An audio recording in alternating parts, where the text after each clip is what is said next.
just to start us with a few housekeeping rules, and then we'll move straight into the program. We will not be wasting time. Nisakona? Awesome. So for starters, just by way of housekeeping, as we exit to the right, you will find our bathroom facilities. Just beyond the registration desk, there are the facilities there. Ladies on the right, gentlemen on the right. Ladies are usually right. In fact, they're always right. But this time they're left and the men are right. Gentlemen, we are right. Just for this evening. For a few minutes, we have been reminded by the powers that we must enjoy it while it lasts. So that's that, and then just another kind reminder for cell phones, just a kind reminder to put our cell phones on silent. And then thirdly, I think just again, it's important to note that our event is being live streamed, so there are other people watching. If you would invite them, I didn't check, it's on the BMF page? Am I correct? It's on the BMF page. Beg pardon? BMF YouTube. So it's on the BMF YouTube. So if you want, please, you can share with your friends, invite them to watch now, or they can watch later. So what it means is that standing here, I have a moment of fame. I'm on YouTube.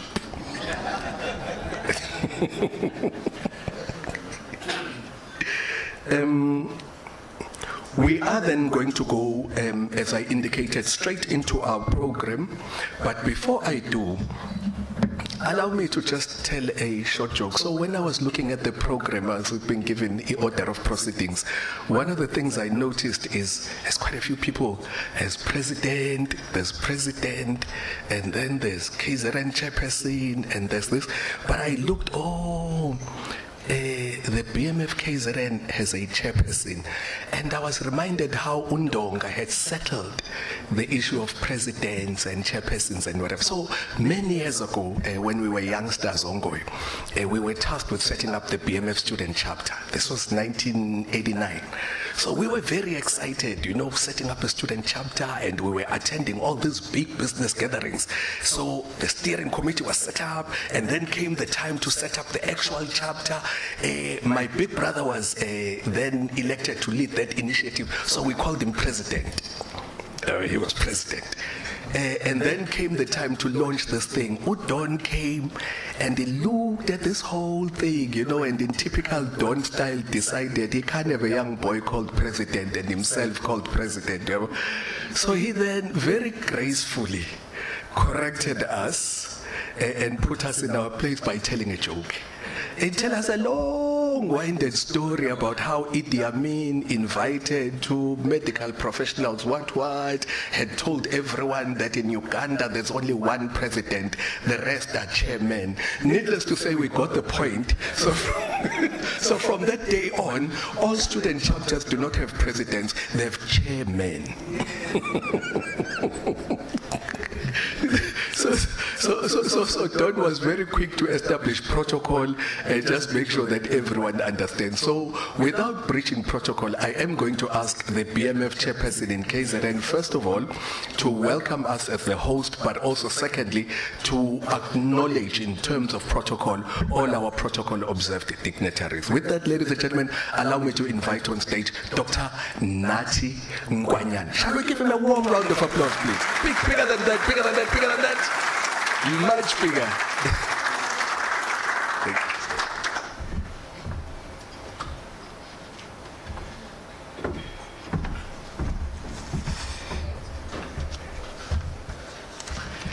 Sanbona. Greetings, everyone. Ladies and gentlemen, it's an honor and a privilege for me to stand in front of you on this great occasion of, this 10th lecture of our leader and Ubaba Mkhwanazi, who inspired a lot of us, and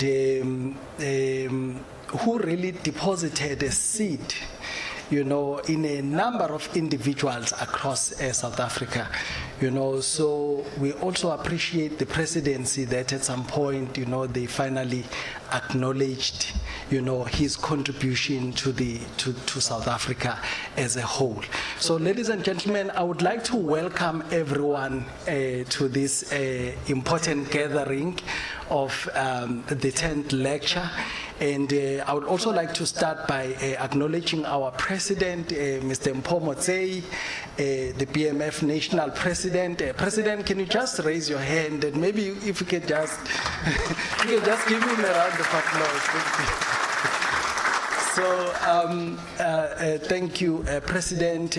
We also have BMF leaders from other provinces. We've got some board members, members of the BMF board that are here. You know, so we really appreciate everyone just having taken time to come to this important occasion. And we also have a number of CEOs. I can see some CEOs there at the back. I'm not going to name them, from different institutions. We really appreciate them being here. The managing director of the BMF, Mr. Mondendlovu. But ladies and gentlemen, as I'm acknowledging everyone that is here, it's very important that I also acknowledge the Mkhwanazi family. And if they don't mind, I'm going to ask the Mkhwanazi family to just rise no mama to just rise, and we just give them a big round of applause. Thank you.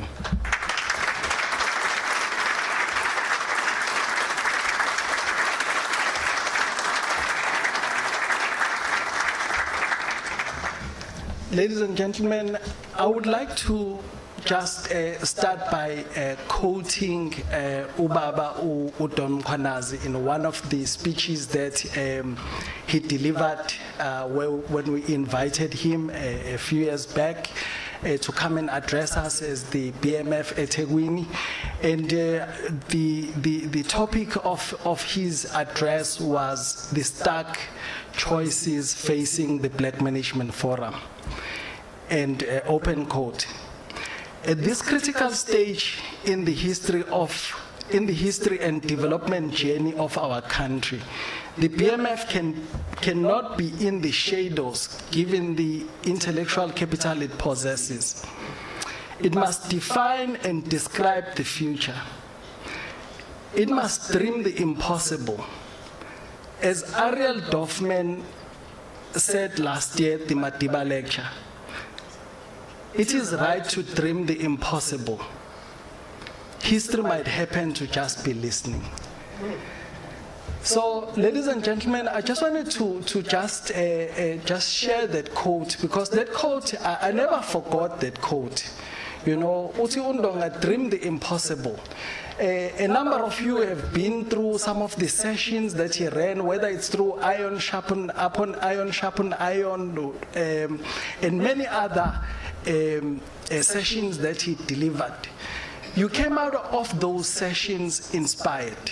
You came out of those sessions, if I was to talk for myself, just one session that we had at the Mount Edgecombe Sugar Training Center there in Mount Edgecombe, where he came and addressed us for a day.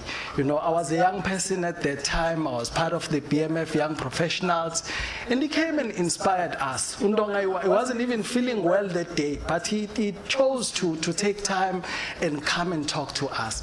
So I just wanted to just share that, ladies and gentlemen, that, you know, there are people in life that will not give you money, but that can deposit millions, you know, to your bank account by just sharing wisdom, by just sharing their experiences with us. You know, so we are all professionals sitting here. I just want to encourage us as well, because we've got professionals here that have got all sorts of experience, some in entrepreneurship, some in academia, in all sorts of spaces. How much much time are we spending out of our, I know that we in our calendar we've got golf, we've got all sorts of things, but are we also putting aside time to just address young student chapter members, inspire them that, you know what, it's possible, you can do this, you can achieve what I've achieved. So at that session in Mount Edgecombe, Undonga sat with us and he just shared his journey, and that day just was very benesnege, if I can put it that way, just to share with us his journey and so on, and that's just one of the sessions that we spent time with him that I will never forget, and that I think inspired me as well in many things that I've done, whether it's in entrepreneurship and so on and so forth. So, ladies and gentlemen, I just wanted to just say that as a way of welcoming everyone to this session. And I just want to also quote this passage from the South African National Development Plan. This passage reads like this, it's open quote, "Leadership, unity and cohesion are difficult in our still divided society. Yet these are the very things that help anchor successful nations and development strategies.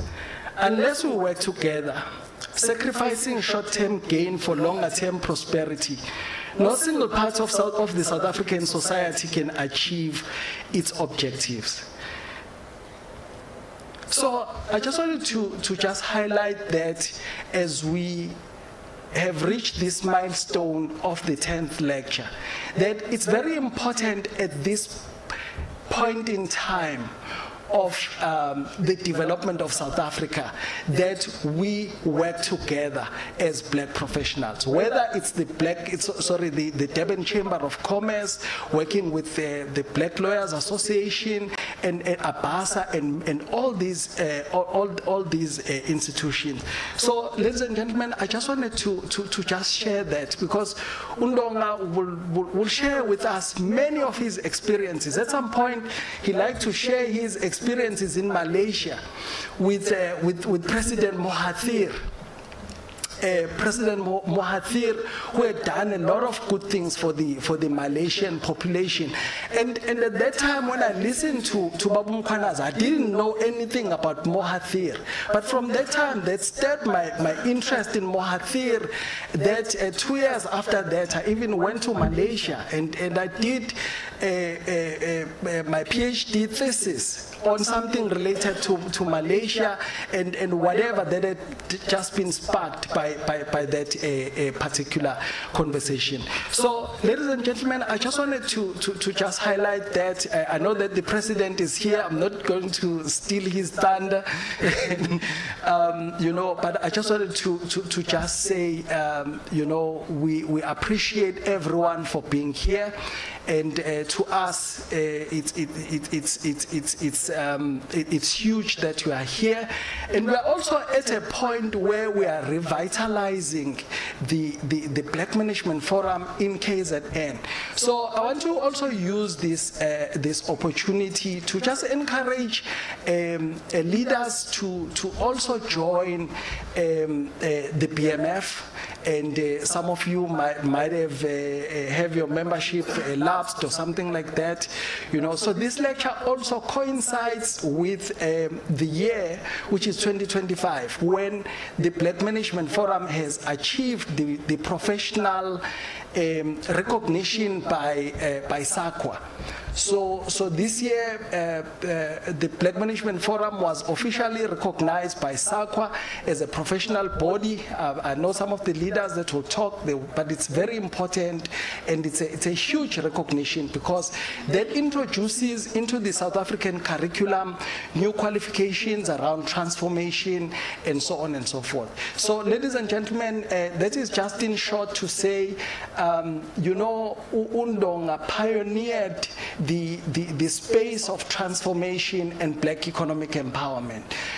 As we are seeing, when you're seeing the geopolitical landscape globally, what you're seeing happening in America and what you see happening, so it would be very interesting to hear what Undonga was to say with regards to what's happening. But I do believe that in South Africa, within the borders of South Africa, it's very important that as professional organizations that we defend transformation, that we unite and we form a cohesive front because if you see every day, Triple B is under attack from whether it through court processes and so on and so forth. And it seems like there's not many individuals that are willing to stand up as Abondonga stood up for transformation and black economic empowerment when it was least fashionable to do so a few years back. Ladies and gentlemen, I would also like to do a special acknowledgement of Mr. Prashin Maharaj, the president of the Durban Chamber of Commerce. It's very important that we acknowledge, his Usebenzile Nondonga, and he's still going to talk, but he decided to sponsor the lecture, and the president, let's give him a big round of applause. So, ladies and gentlemen, he's a globetrotter. He's got a lot of things. So, some of the people that we look up to, and that one day would like to see more individuals like himself in the entrepreneurship space and so on. So, ladies and gentlemen, I would like to thank everyone for just making time. Thank you so much.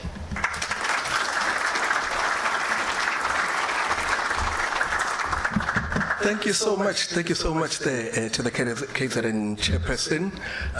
Quite a mouthful. Just some of the key themes there about dreaming, some of the key themes there about intentionality in developing our people, collaboration, a number of all very important points. In fact, I was reminded, but I am cautious not to steal the thunder from some of the speakers that are going to speak. But as they speak, I am reminded, don't share it with me, Ma, one day, for example, that when he was young, he dreamt that as a person he would travel the world and that he would meet with the greatest leaders of this world. And that came true. So when Ndonga dared us to dream, he knew the results of dreaming. So thank you for reminding us that he emphasized dreaming and he believed in dreaming, which is one of the things that's going to kick us out of these limitations. Dreaming is free, but we treat dreaming like it costs something. The only cost of dreaming is disappointment, perhaps, potentially, but so what? It was a dream.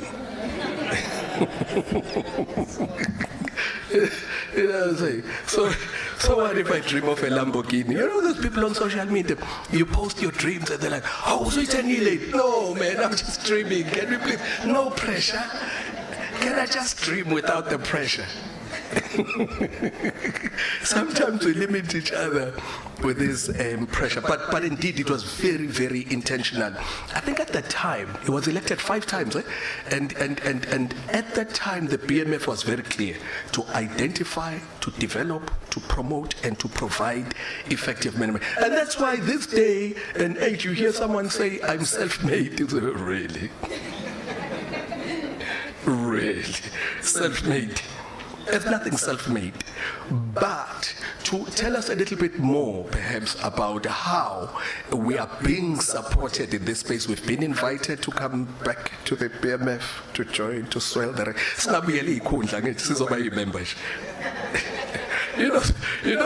of the things that organizations struggle with is people don't want to be part of anything that's not led by themselves. So I think, again, you're not inviting us to come and be elected. You're inviting us to come and be members, rank and file. And we must know from the onset, which is a member. Right. So to tell us all about how this becomes such a valuable vehicle to use, ladies and gentlemen, help me to welcome our president, national president. So as you come up, President, so the lady's asking him, so why don't you just live in Joburg? Well, I will not live in Joburg. You see, even Mandela himself has asked me to come to Joburg, and I told him I will not move to Johannesburg. I'd rather suffer the inconvenience of an aeroplane. So, sir, you've suffered the inconvenience of an aeroplane coming here to greet us. Please ascend to the podium.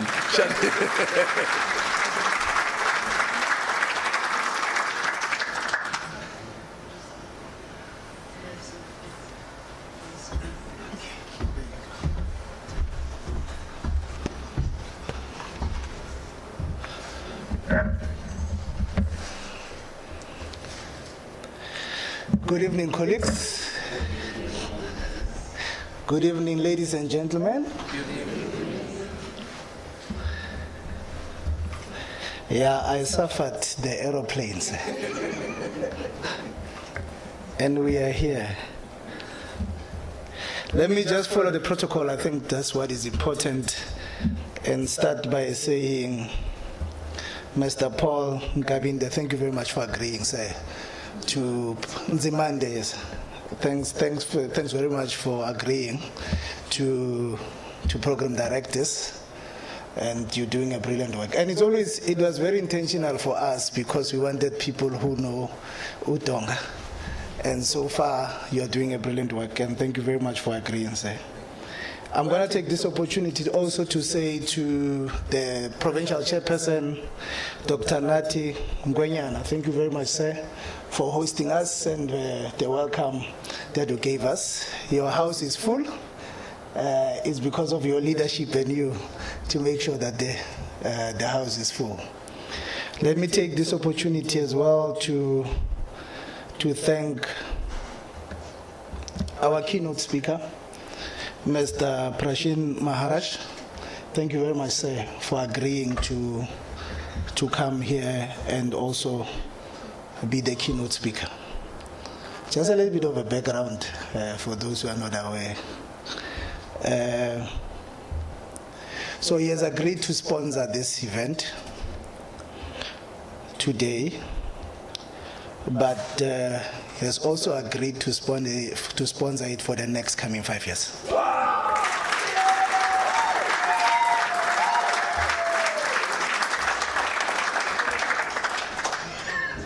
So, as the BMF, when we were struggling to get funds to host this event, he was able to raise his hand to say, I come a long way with him, and his legacy must move on.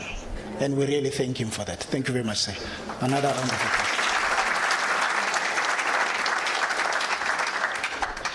When we met with him, we met in Russia. And it was during the very same month, July. And when we met, there was a lecture going on. And he sponsored that lecture.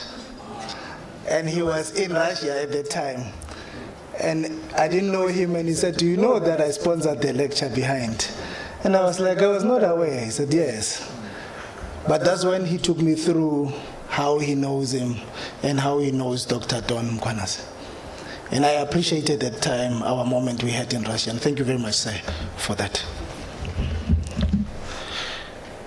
Let me take this opportunity also to thank the family. We wouldn't be here if it was not of the Mkhwanazi family. You lended us Dr. Don Mkhwanazi to us, to South Africans, to the globe.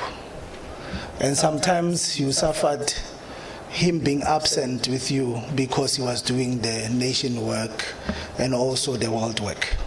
And we really appreciate you always being there for the BMF, even if sometimes it's a bit difficult. And thank you very much, even if it was difficult with the date, because from the side of the speaker, it was a bit difficult because he's leaving on the 25th, which is now this coming Friday. And also the venue, I think he got the space only for the 22nd. So we felt that it's important. But I want to take this opportunity to apologize if somehow we didn't consult you enough. But I think from where we are sitting, we are going to start consulting. I think with Monde we spoke. From now on, we are now going to start making sure that we organize this event on time. Now we have a sponsor. We don't have to scratch our head. But besides that, we don't only have a sponsor, but we have a venue, because also this venue somehow is the one that we are going to be using moving forward. So we are going to consult. Thank you very much for agreeing, even if it was difficult and we had to change your trail. But forgive me where I've made a mistake as a leader, where I didn't consult you in time. But I felt it was very important for us to hold this opportunity for us to have this lecture. Thank you very much for that. Take this opportunity also to greet the MD of the BMF, Monde Ndlovu, for those who are not aware. He's here in our midst. Thank you very much, sir, for being here. But also take this opportunity to also thank the organizers of this event. Kulu, I think she's around here. She's sitting at the back there. She's the one who's been making sure that this whole thing, this whole lecture becomes very organized, as well as Bongiwe, who's sitting there. Thanks very much for making sure everything else is going well. Ladies and gentlemen, let me take this opportunity and greet you again and say, we've gathered here today, this evening, on the 10th Don Mkhwanazi lecture. It's a milestone. They die in the process, the lectures. And sometimes they don't die because they have to die, but they die because people don't know what to say anymore. We have reached the point of saturation. What can we say more? We have said everything about the person, but with Bradon, it's difficult to end. It's difficult to end. That's how remarkable he was.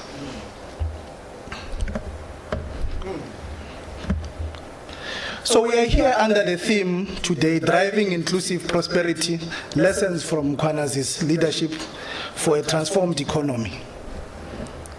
And I'm glad that we get to hear from the men who lived and led business with the men whose name and legacy we have gathered here this evening, Mr. Prashim. When he took me through what they've done, remarkable things that they've done with Dr. Mkhwanazi, my heart was always boiling to say, I just wish this man one day can agree to give the lecture. And when we came here for Durban July, some of us we have decided to say, as we are having fun, you know, KZN Mos, you are the boss of the bosses of the provinces, Mos. So you host us with everything. The economy comes through you guys, is here in the ships, but at the same time you are the one. Yeah, great. And thank you very much, sir, for that.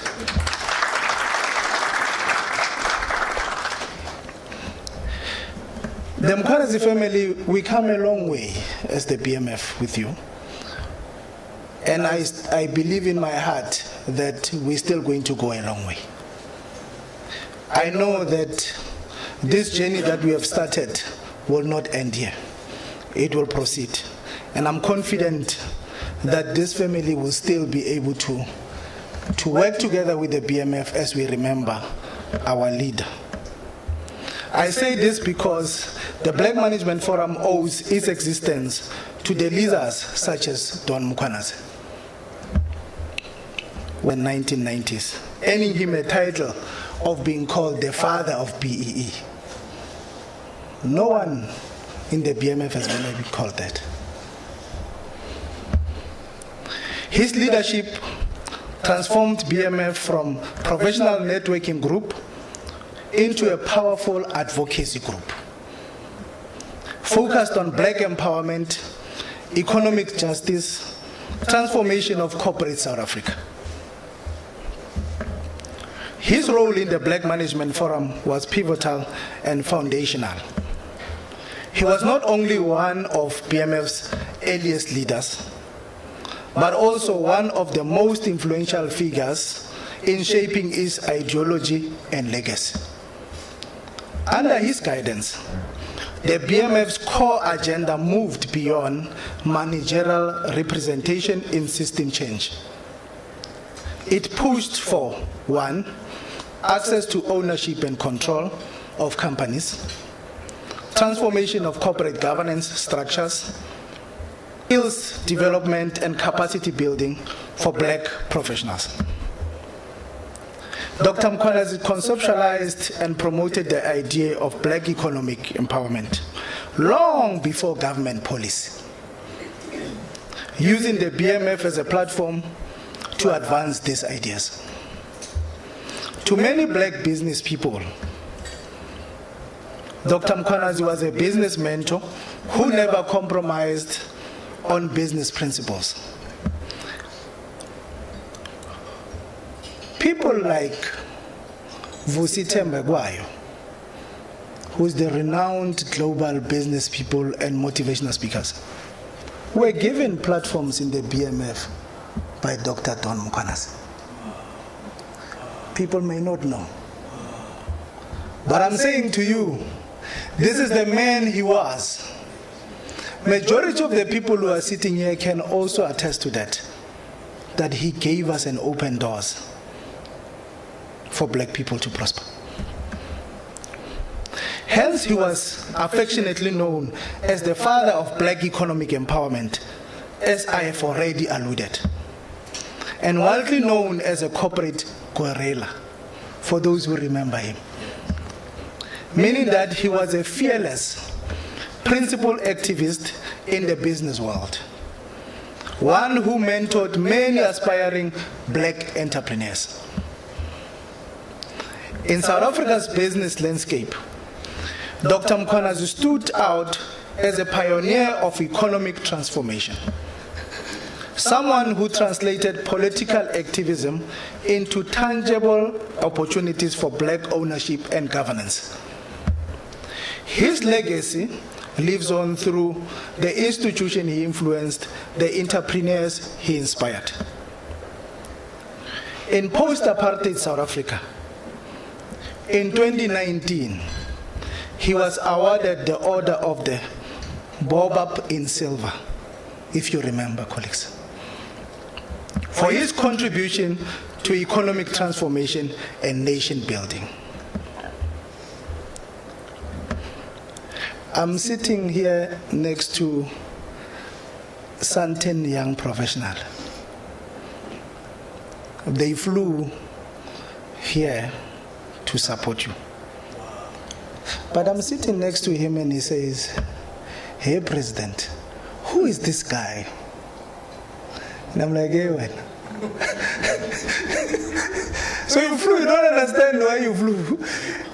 I could see him having goosebumps in his heart when I'm telling him and say, just read the bio very quickly. That this is one of the giants of the BMF. This is testament to the impact that he had, not only in the BMF and the business landscape, but in the country as a whole. Ladies and gentlemen, in my preparation this evening, I felt it befitting to consult with some of our 4 leaders in this organization who had the privilege to experience Dr. Don Mkhwanazi during his time.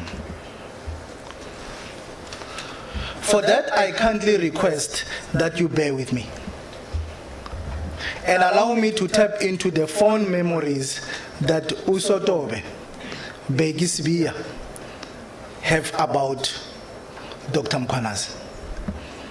When I reached out to him yesterday, he did warn me that it was very short notice, as there is a lot to say, a lot to be said and about this giant. Needless to say, I persisted and he had to say this. I quote, "Bradon was the very first president to emerge out of the then Transvaal province. he was remarkably courageous. He led BMF at the height of apartheid oppression. Yet, he bravely, almost recklessly, arranged and led the BMF leadership team and delegation to meet the ANC leadership in Lusaka, London, and Washington. He unapologetically campaigned for BMF to raise its political relevance beyond economic transformation. He presided over the consolidation of the organization, which his predecessor, Mr. George Nokota, had diligently, aggressively grown into an organization with a truly national footprint. Dr. Mkhwanazi does rank among the topmost of the BMF remarkable president, close quote. So says the former president, Begisby. This seals my purpose for this evening, as I invite you to engage as we continue to learn about the life of Dr. Don Mkhwanazi. This will help us to navigate during the economic challenging time. To adopt this fearless spirit, continue on his path while at the same time keeping his legacy alive. Ladies and gentlemen, welcome to the 10th Don Mkhwanazi lecture. I thank you.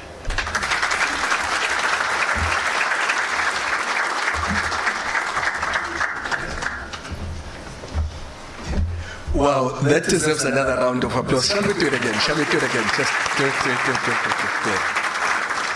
No, thank you. And in fact, as the BMF president was speaking, what caught my eye was something of an uncanny resemblance between him and the picture of Udon that I see on the wall. True. Resemblance in stature as well, eh? I hope the resemblance ends there. Because Udon had amazing attributes, but he also had his finer attributes, especially when you had to work with him. I can tell you without fear, there was a day I went to the bathroom to cry because he was on my case. For some reason, Don believed in, so he had that level of confidence that he would bestow on you, throw you in the deep end, and expect you to swim. But perhaps somebody to tell us much better is someone who spent that much more time with him, got to experience him in his fullness, experienced his highs, experienced his lows. And ladies and gentlemen, when you clap for this one, I'm going to remind you, a few years ago, there was a song that made the rounds, Ska Bora Mureki. You've heard that Prashin is Mureki, right? So please, Ska Bora Mureki. Shall we give a big round of applause for Prashin Maharaj? Prashin is currently president of the Durban Chamber of Industries from South African shipyards, but more than that, an amazing businessman, an amazing person, and a prodigy of Don Mkhwanazi. Knows him better than most of us. Thank you. Thank you so much, Paul. Thank you. Whilst Paul was talking about Russia, he forgot to say about what Paul said. You know, we were in Russia together, and then he was the president of the BMF, and I was the president of the Durban Chamber of Commerce, and one of the meetings we had to have was with President Vladimir Putin in a room, and we were very sure there was only one president in that room.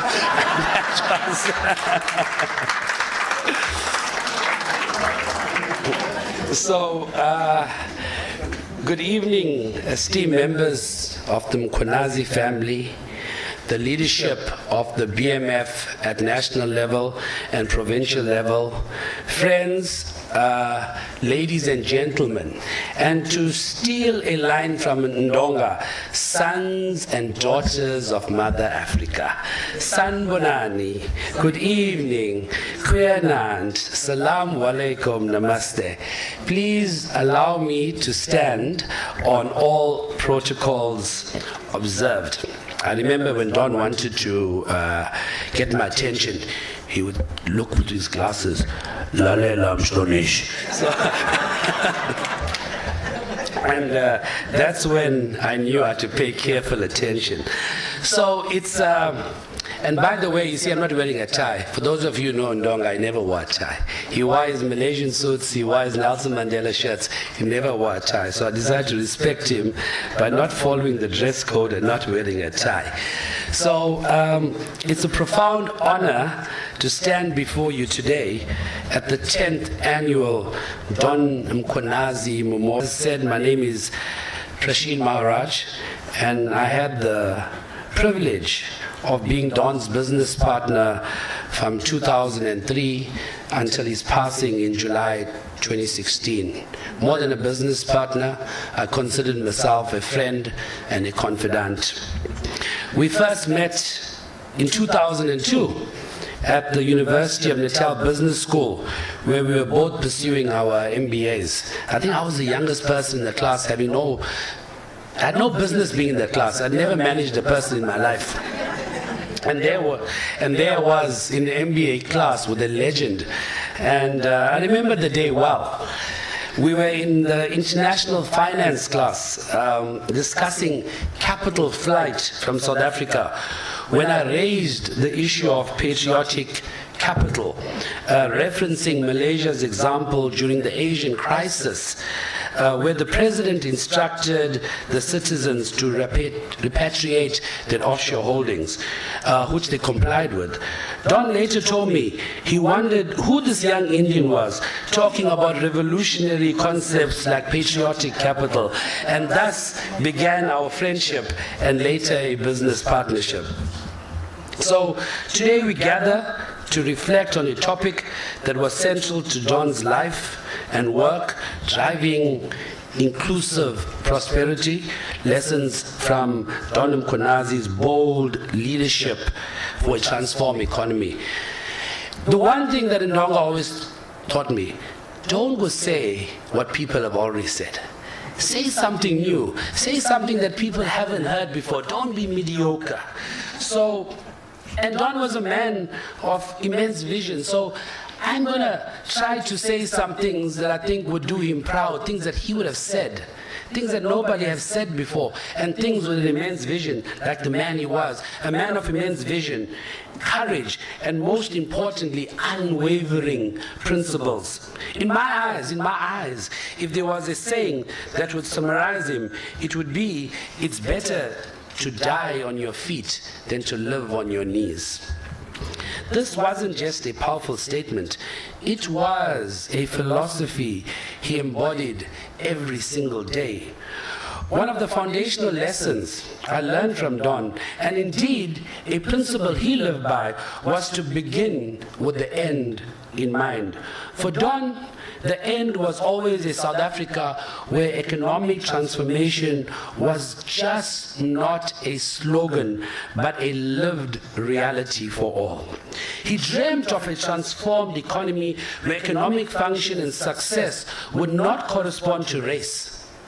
He, in the meaningful participation of the majority in the mainstream of the economy at all levels and in all sectors.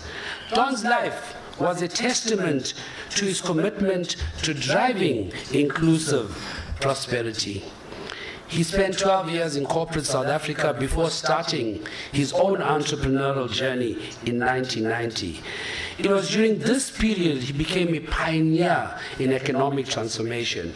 As mentioned before by previous speakers, he was dubbed as the father of black economic empowerment. In fact, he coined the word black economic empowerment in the 1980s as the president of this illustrious organization that we all love, the Black Management Forum. This was not merely a term, but a revolutionary concept aimed at addressing the deep-seated policy of economic exclusion that characterized South Africa's history at that time. Before we delve into the topic now, and deeper into Don's contributions, it's imperative to define what is inclusive prosperity or a shared prosperity. What does it truly entail from a global perspective? Because Don was always a global person.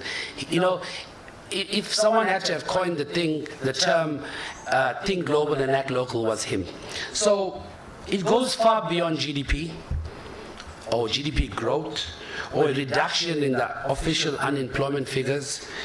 Globally, shared prosperity is understood as a concept where the benefits of economic growth are distributed broadly across all segments of society, leading to a significant improvements in the living standards of the poorest and most vulnerable of our society.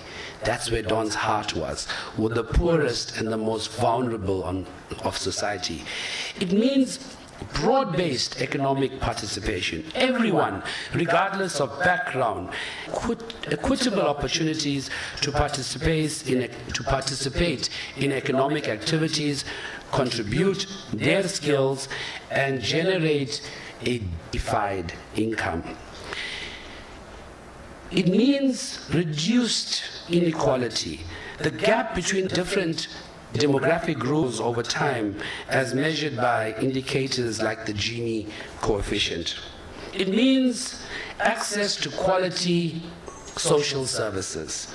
All citizens have reliable access to essential services like education, healthcare, clean water, sanitation, and affordable transport, which are fundamental for human development and economic mobility.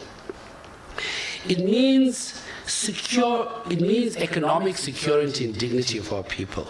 People are protected from severe economic shocks like COVID and flooding and rioting and looting, and have access to social safety nets and can earn incomes that afford them a decent standard of living, fostering a sense of pride and agency. It means the ability to accumulate assets, opportunities to accumulate assets, whether it be through home ownership, savings, or business investments, which could build intergenerational wealth and reduce vulnerability. What is the problem our young people are suffering from today? Black tax. Because there was no intergenerational wealth to pass on. So the young people are often stifled because they need to take care of not only the elders back home, but the people back in the village. So when we talk about economic prosperity or shared prosperity, we're talking about creating intergenerational wealth as well. It means building resilient local economies. Economic activity is distributed, fostering strong local supply chains and keeping money circulating within communities and building resilience from external shocks. This, for me, for the majority of the people, is what shared prosperity should look like, not just BE deals. So what's happening in South Africa? So against this global definition of shared prosperity, South Africa's current status quo represents a stark and concerning picture, which I think we're all fully aware of. Dr. Mkhwanazi often reminded us that for South Africa to realize her full potential an economic revolution must take place. This means fundamental change in economic power relations. It was a word that he used often in his speeches, a fundamental change in economic power relations. It means your race, religion, or birthplace must not determine your ultimate station in life. Unfortunately, our Gini coefficient, which measures the level of inequality, has worsened since 1994. It has not got better. We are now sitting with the nations of haves and have-nots, with the vast majority of these people sitting in the have-not category. This deep inequality, coupled with the highest unemployment rates in the world, is a recipe for social disaster. The prevailing narrative is too often focused on a narrow definition of unemployment, clinging to the International Labour Organization's definitions of individuals actively looking for work and currently not employed. It overlooks the millions of South Africans who are self-employed in the informal economy, the hawkers, the backyard mechanics, the street vendors, and the small-scale farmers, etc. Capitec Bank, through its deep penetration into township and rural economies, offers a crucial counter-narrative, suggesting that the real unemployment rate could be closer to 10%. I'm not sure if this is true, but it's something worth investigating, as this would be fantastic news for our country if it was indeed true. My own question, however, is, do you think people in the informal economy who are earning low incomes count themselves amongst the unemployed for the purpose of government surveys in order to get a permanent job? Now, due to the strict labor laws in the country and the high minimum wages, do they perceive a permanent job as better than self-employment? Now, this was a crucial turning point for me in this discourse. It revealed that while these individuals are indeed generating income, they often aspire to formal employment due to its income, stability, job security, employee benefits, career progression, and dignity. This isn't just a lack of desirable, dignified, and secure income earning opportunities.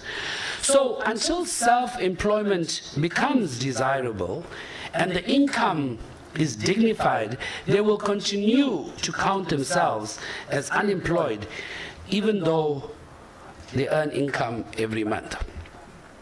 So this leads us directly to the core of Dr. Mkhwanazi's vision and my submission to the national dialogue that the President has initiated. We must stop viewing the informal economy primarily as a problem to be formalized or eradicated, and start recognizing it as a massive existing engine of income generation and entrepreneurial spirit that requires support, elevation, and integration.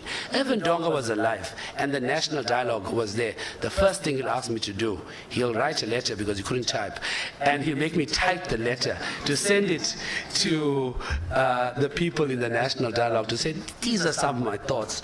So I decided to follow in his footsteps and put some of these thoughts down, which eventually maybe through the BMF we can submit to the national dialogue.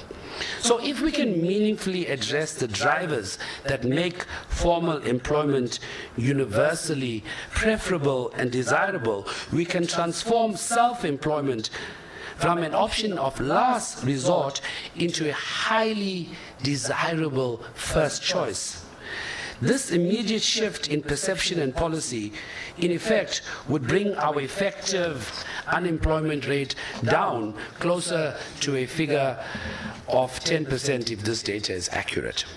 In my capacity as president of the Durban Chamber of Commerce and Industry, I got some stats from the most successful chambers of commerce in the world. The New York Chamber of Commerce and Industry is the largest chamber of commerce in the world. It has 3 million members. 70% of the members employ less than 10 people.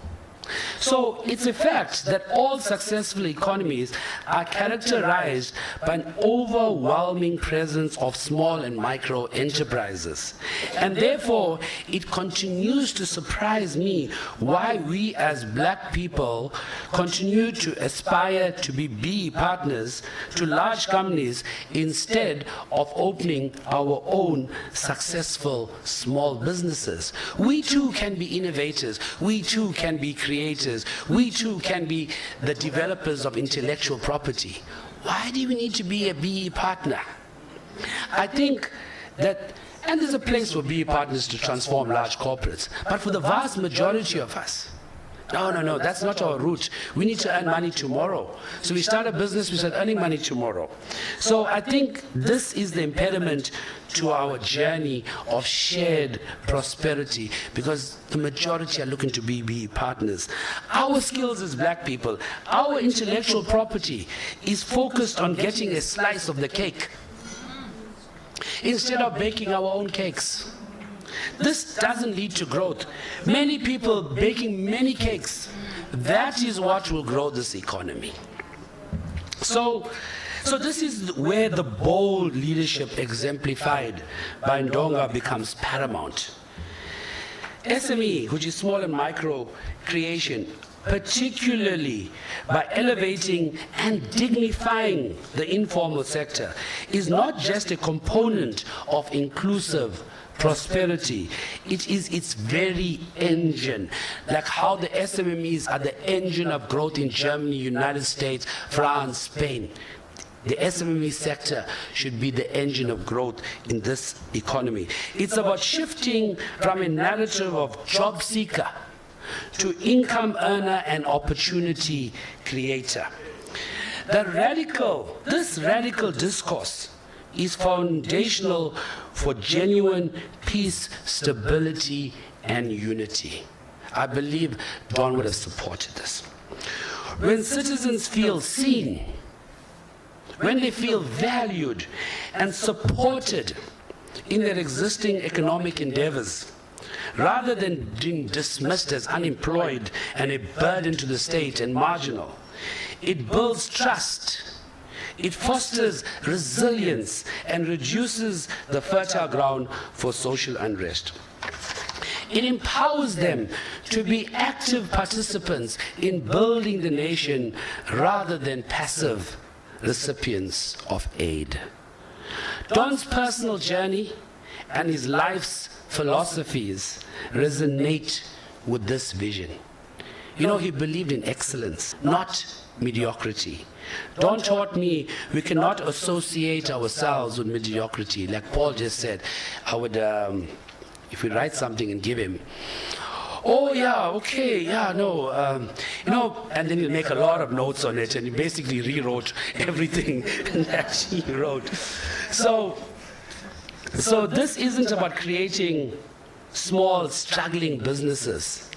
It's about fostering high-quality, competitive SMEs that can grow, that can innovate, and provide sustainable livelihoods. His own ventures into sectors like shipbuilding and private cemetery development, where we achieved industry-leading positions, exemplify this pursuit of excellence. For SMEs to drive shared prosperity, they must be encouraged to excel, not just survive. He had a very principled approach to life. I think maybe sometimes too principled. Don's unwavering principled approach meant he would not flip-flop. Yeah, he was not. Yeah, sometimes as a young entrepreneur working with him, I said, why can't we just say yes and we'll get the deal? No. And this is crucial for public formulation and implementation. An enabling environment for SMMEs requires consistent, predictable, and fair policies that are not subject to arbitrary changes or corruption. His tireless efforts in pioneering BE, even when it made him controversial, demonstrate his commitment to a larger principled vision. You know, people, when it came to principle, described him once where angels fear to tread. Yes. Because it doesn't matter, he was unwavering on his principle. Even it meant he had to die for his principle. He was willing to die for it. That kind of bravery is not seen very often. So Don attributed to Nelson Mandela the idea that always have hope because hope is life itself. I think many of you have heard his speeches say that. This hope fuels the entrepreneurial spirit, especially in a resource-constrained environment. For millions in the informal sector, their daily grind is an act of hope, a belief that they can create a better future for themselves and their families. Our role is to nurture this hope with concrete support and a dignified framework. What we need is a social compact for dignified self-employment and SME creation. This compact leverages existing economic activity. We don't need to create something new. There's millions of South Africans doing existing economic activity, and we leverage the entrepreneurial spirit rather than relying solely on the slow, often capital-intensive process of creating formal jobs. It's about leveraging South Africa's unique strengths and addressing the specific challenges to foster a vibrant, inclusive, and resilient entrepreneurial ecosystem adapted to our context. So one of the things we need to do is reimagine social protection and dignity for the informal sector. So, because the greatest attraction of the formal sector is often social security. So to drive inclusive prosperity through SMEs, we must extend these protections of a job, formal job.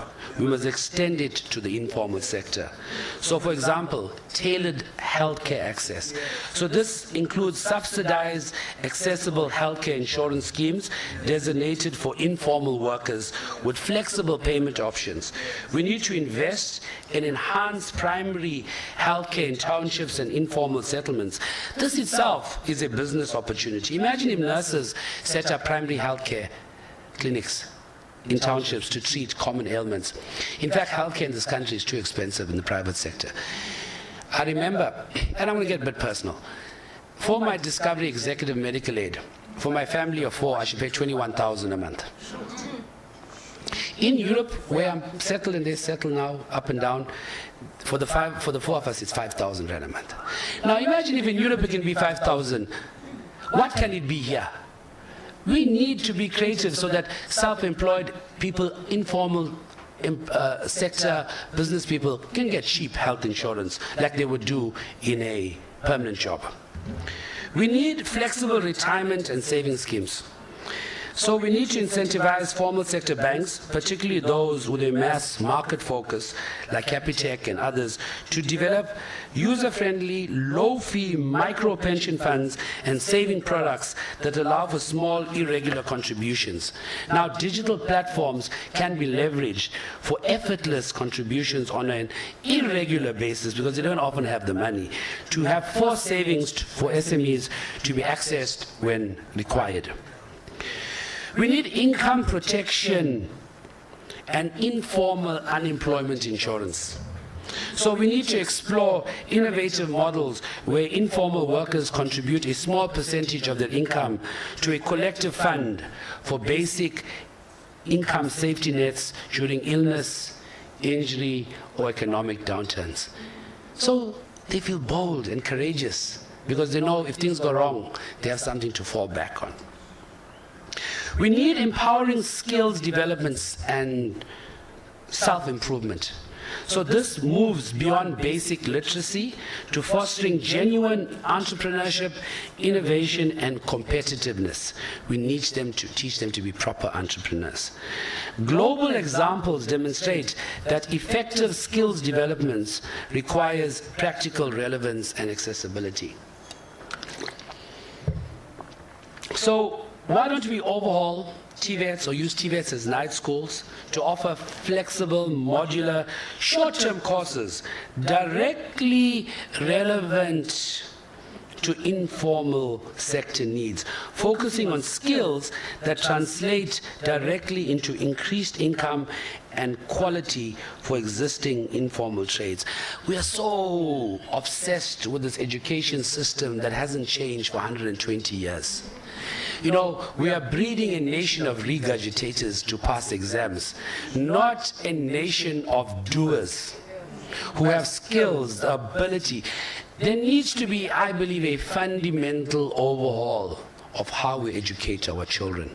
We put them through stressful exams, 4 or 5 times a year, tests, projects. They are children.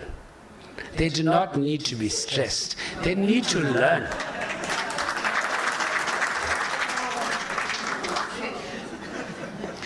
So we need mobile training units and community hubs to bring training directly into the townships and informal settlements, delivered by trainers who understand the informal context, and this is the problem.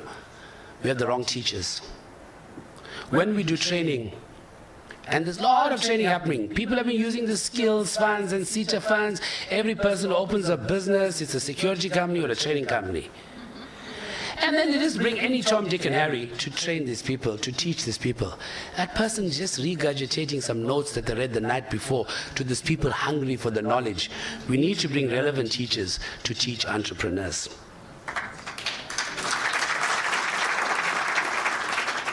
People, many of you can be good teachers because many of you are entrepreneurs.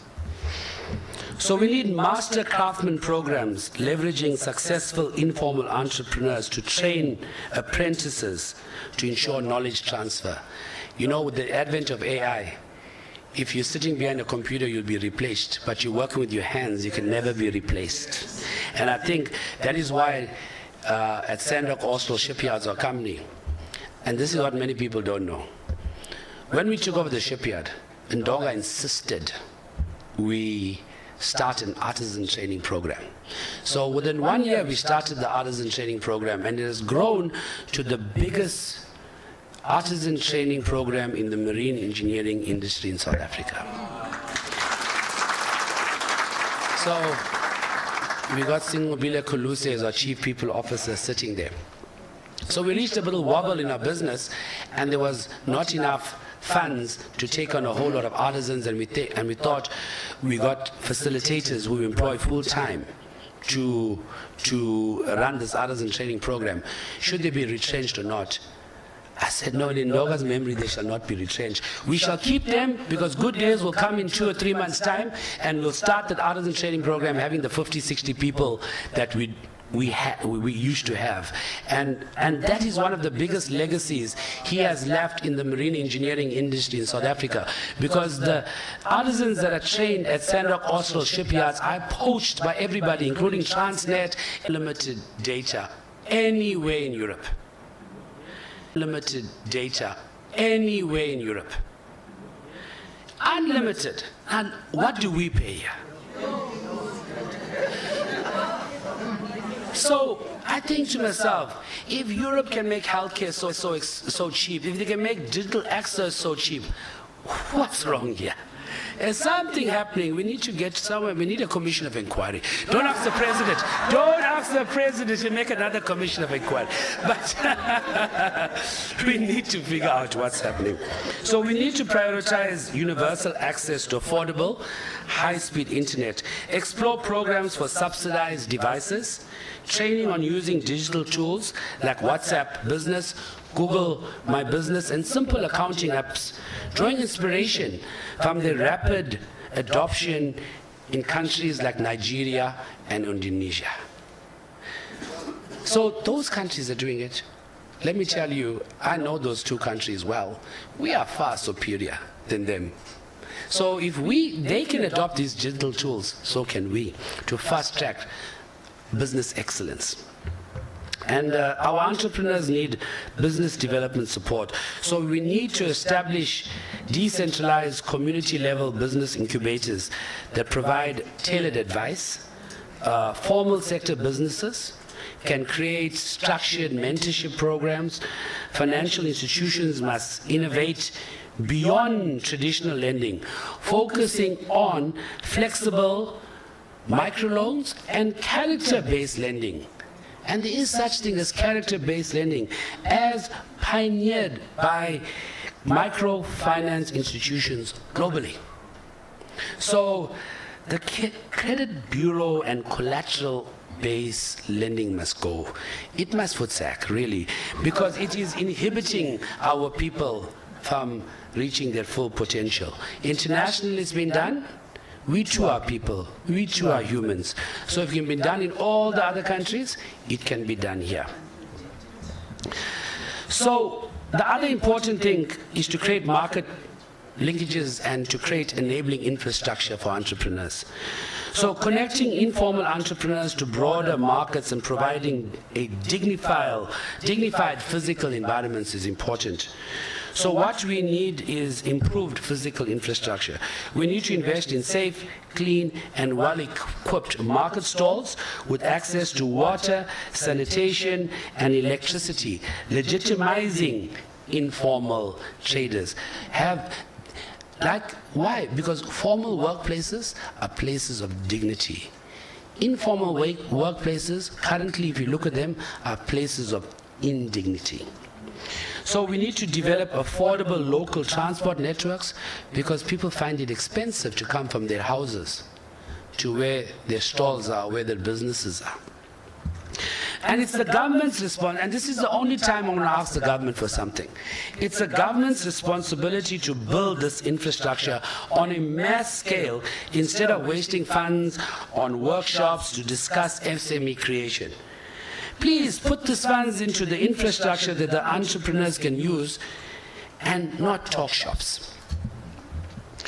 We also need using technology because technology is moving rapidly. So we need digital marketplaces and e-commerce. We need to support hyper-local platforms that connect informal businesses directly with local customers.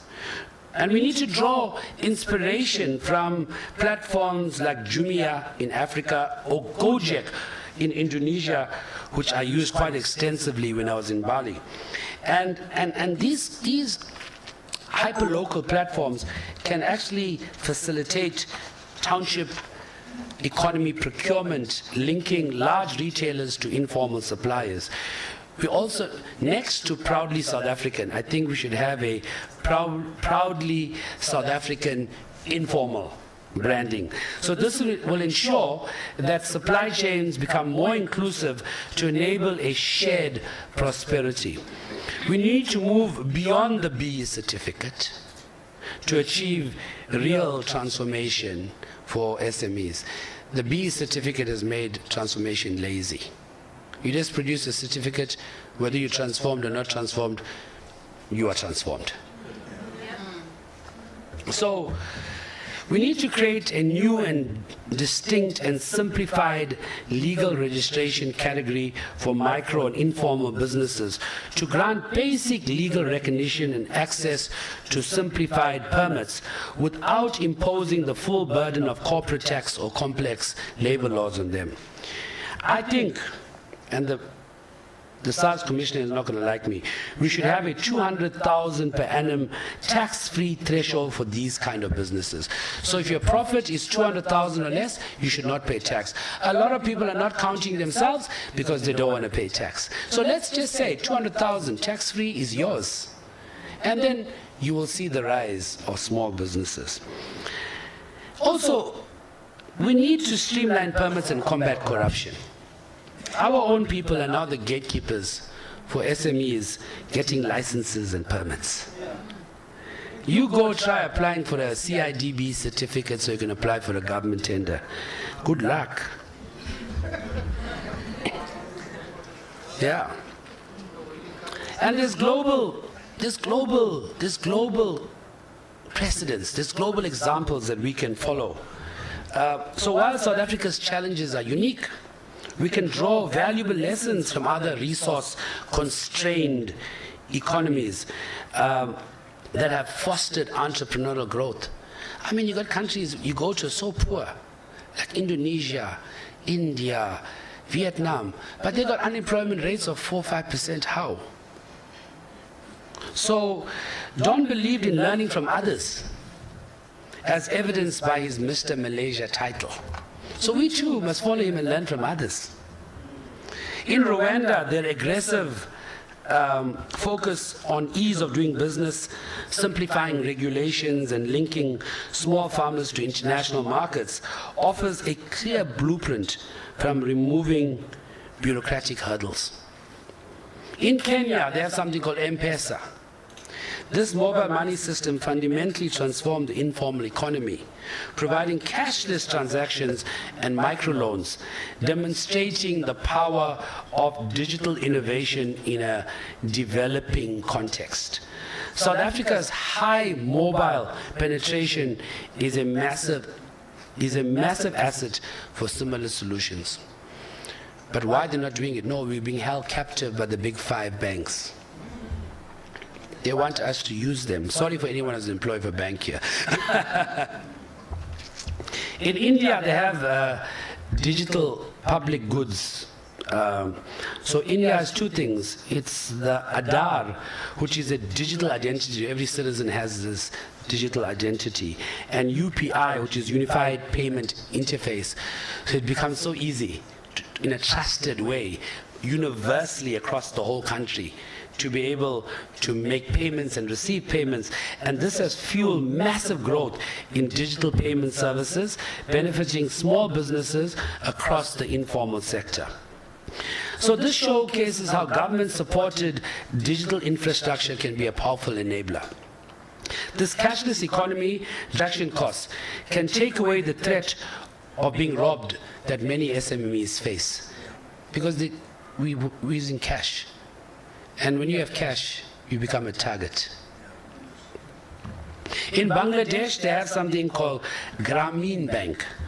So the pioneering work in microfinance revolutionized access to credit for the rural poor, predominantly women, enabling countless small-scale entrepreneurial ventures and demonstrating the immense potential for targeted financial inclusion. So these examples underscore the entrepreneurial revolution in South Africa won't be a top-down mandate. It will be a bottom-up movement supported by smart enabling policies, targeted infrastructure investment, and a fundamental shift in how formal sector and government perceive and interact with the very vibrant, very resilient, and often underestimated informal economy. This proposed mind shift is not about economic metrics. It's profoundly about social cohesion. It's about giving dignity and a sense of shared prosperity.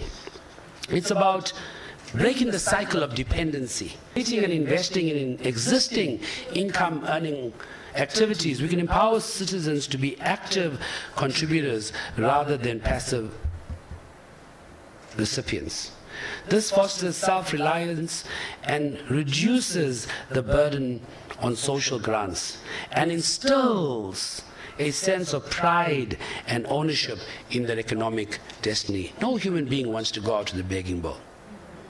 So let's give the people the dignity back. It's about building social capital and trust. When government and formal businesses and international bodies actively collaborate to uplift the informal sector, it rebuilds trust in institutions. This sense of being seen and supported is fundamental for our stability. Don's sincere and consistent ability to relate as equals to people from all walks of life was testament to building social capital. I remember when Don wanted to eat, his good friend Sipho Ntumbela had a butchery. It was in Warwick Avenue. And Don would go there, and buy usu, jeke, and all the traditional stuffs with all the workers. I would join too. I didn't like it, but I would eat it. It was too bland. It was just boiled with salt.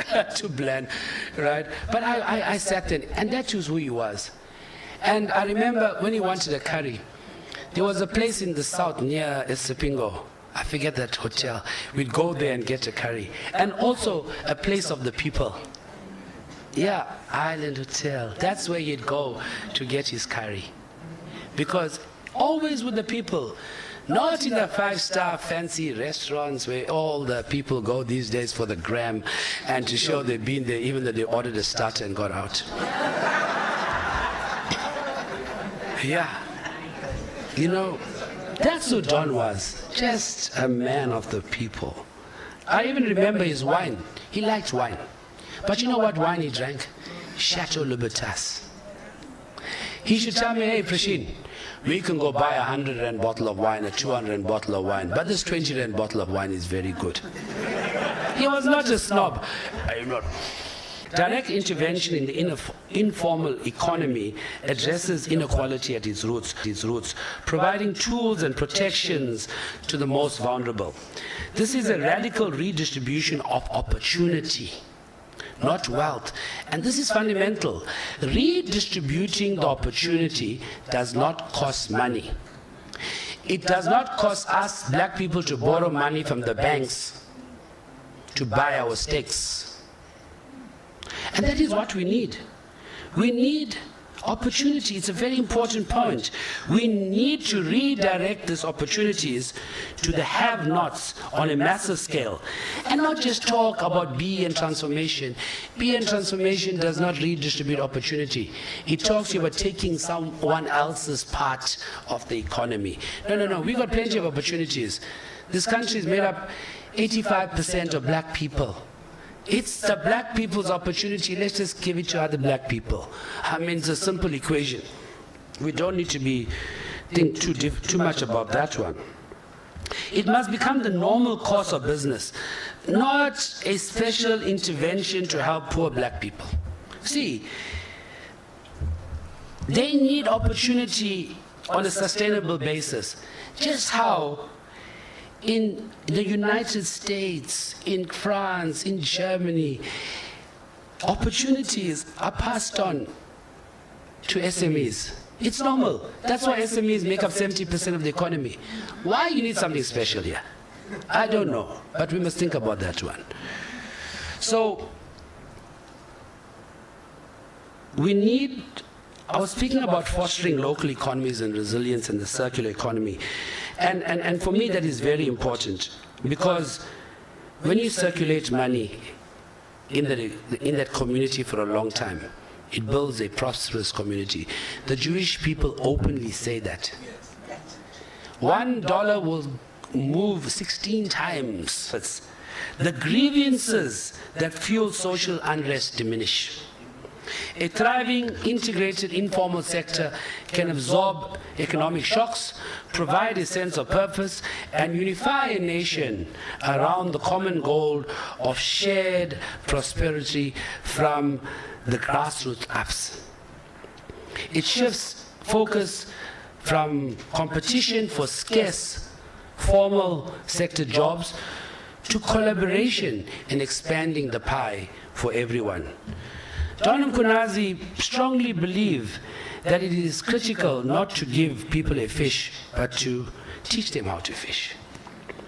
So you notice in his philanthropy, and many of us, including myself, are beneficiaries of that philanthropy, in which he supported chartered accountants, lawyers, medical doctors, and engineers, amongst others.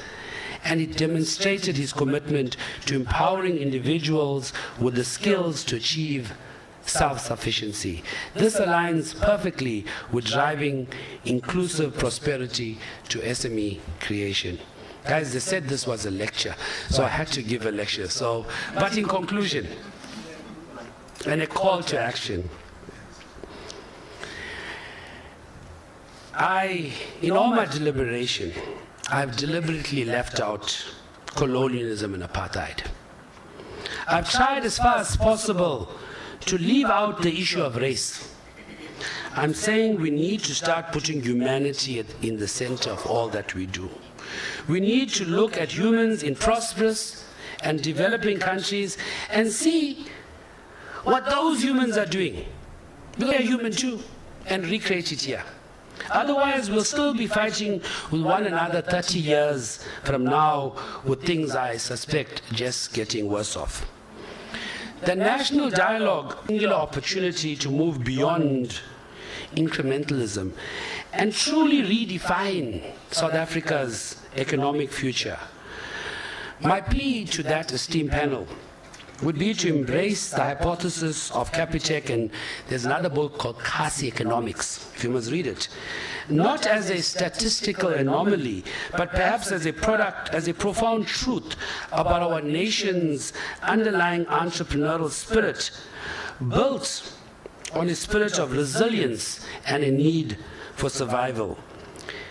Our people have succeeded not because of the government or not because of apartheid, but in spite of it. We must pivot from solely fostering job seekers to actively empowering and dignifying income earners. That means acknowledging and valuing the existing informal economy as a strategic asset. Shifting our national discourse to celebrate and support self-employment and SMME creation as a dignified and desirable pathway to prosperity. This is not a proposal for a quick fix, but for a profound and sustainable transformation. It's a path that builds upon the resilience and ingenuity of our people.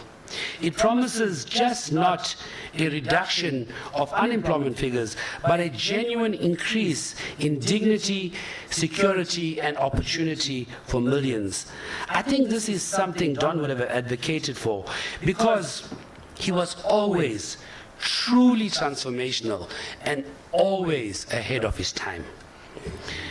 By taking this bold step, South Africa can indeed forge a new path, a path to peace, stability and unity, built from the grassroots upwards, driven by the entrepreneurial spirit of all its citizens.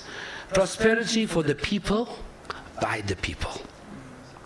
Let us cease counting only formal sector jobs and begin counting every dignified income, every nurtured dream, and every empowered entrepreneur in our beloved nation. For many of us today, as former apprentices and now torchbearers of Don's legacy, we must promise to keep on fighting the good fights. Don Mkhwanazi's life was a masterclass in bold leadership for a transformed economy. His lessons of perseverance, excellence, achievement, and a purpose-driven reward system are not just theoretical frameworks. They are a call to action. We are no longer apprentices, our graybeards say so. But we need to take our rightful place in the leadership of society and continue the legacy that we have been entrusted with. When you feel stuck and about to give up hope and frustrated, think of Ndonga, as I often do, and you will hear his booming voice give you strength and wisdom. We must never forget him.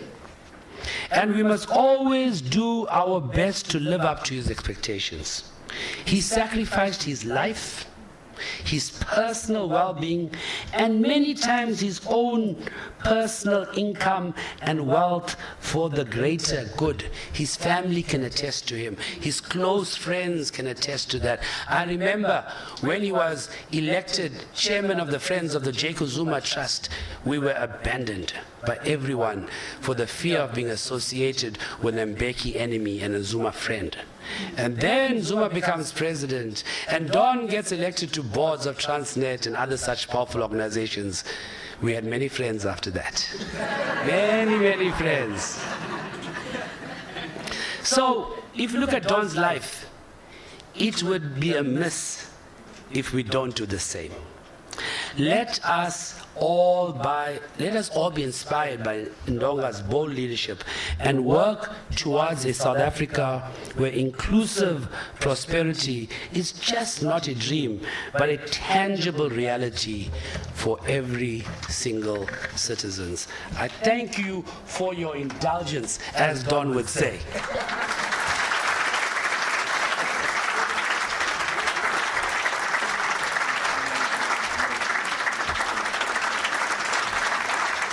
Please give it up for Prashin one more time.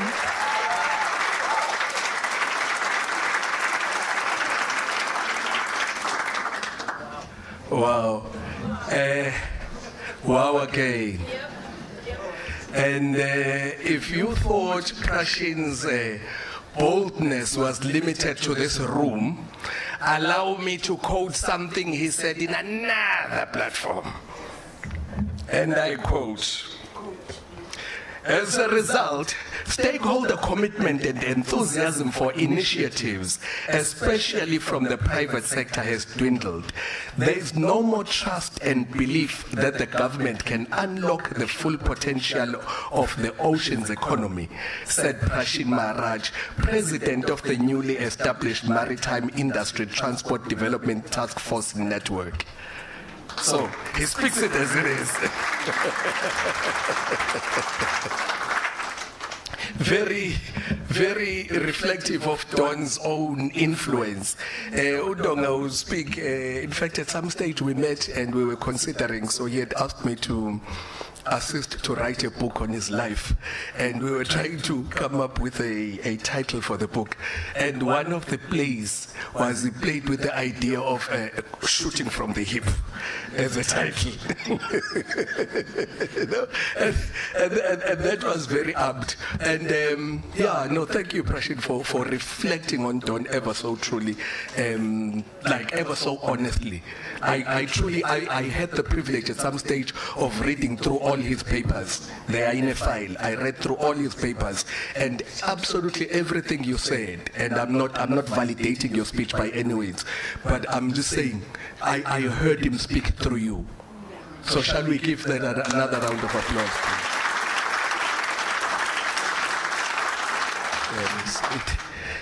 So I keep referring to that incident in 1989 when we were launching the BMF student chapter Ongoy. One of the questions he asked by one of the youngsters was, how do we avoid becoming, when we have made it and we have become managers as you are encouraging us, how do we avoid the situation whereby our communities will see us as believing and behaving as though we are better than them? And Don responded by quoting. He quoted and he said, it's from Rudyard Kipling, and it's titled If. And he said, if you can walk with kings, nor lose the common touch. And its conclusion is, amen, my son. What's more, yours will be the world and all that is in it. And indeed, we've heard from Prashin that he not only quoted it, he lived it.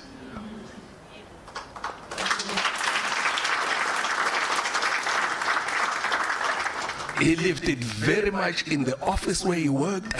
Remember I said Don was not sometimes, Don was not a soft person.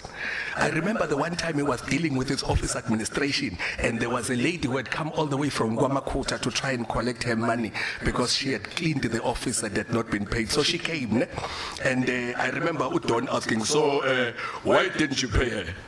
And the office administrator was explaining, but you were not here. He says, but you know she worked, eh? And you know she paid for transport to come here and collect this money. And the petty cash is there. And now she must come again and collect that money. So, Prashin, when you reflected, I thought of that when you reflected on our sensitivity to those and giving dignity to the smallest activities that generate income. And that's why I keep saying you truly reflected on Ndong. I could hear him speak through you. Thank you.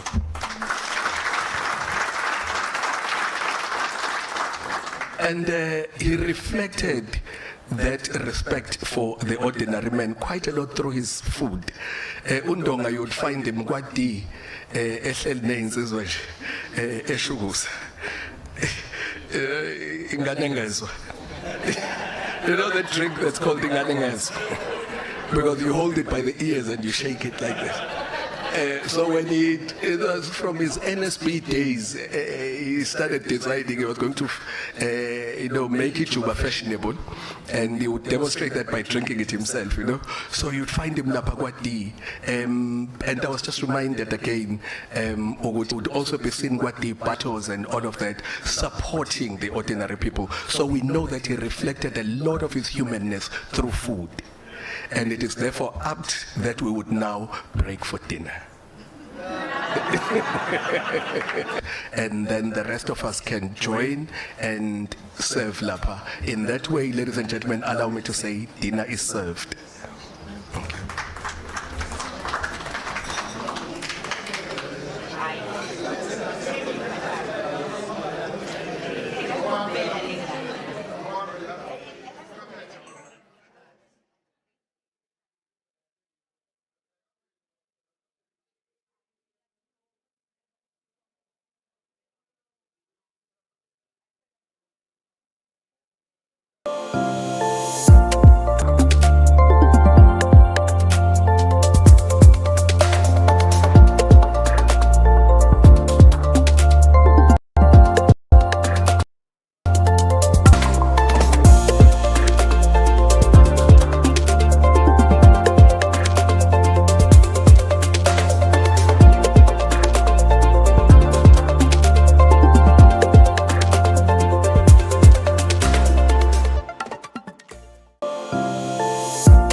by any stretch of his imagination, nothing to do with his age, he could not condense his message to 5 minutes. At best, he managed a paltry 15 minutes. Right? And this was his best attempt at condensing a message for us about to dawn. So I am going to ask for your indulgence. We are going to watch what Mr. Eric Mafuna had to say. Thereafter, we shall have Usizwe Mkhwanazi, who is going to come up and is going to give us a word of thanks from the family, whereafter there will be gifts handed out, just gifts of appreciation, and then there'll be photo opportunities, after which will be an opportunity for all of us to mingle, to network, to exchange business cards, exchange opportunities, and dessert will be served. They said nothing to me about the bar, so I would not commit to that. I'll assume that it continues to be a cash bar. Nangu chairperson, to put the chairperson in the spot. I think they're still fundraising. So with that, allow me then, and please do indulge us as we listen to a stalwart, Mr. Eric Mafuna, and his recorded message for us.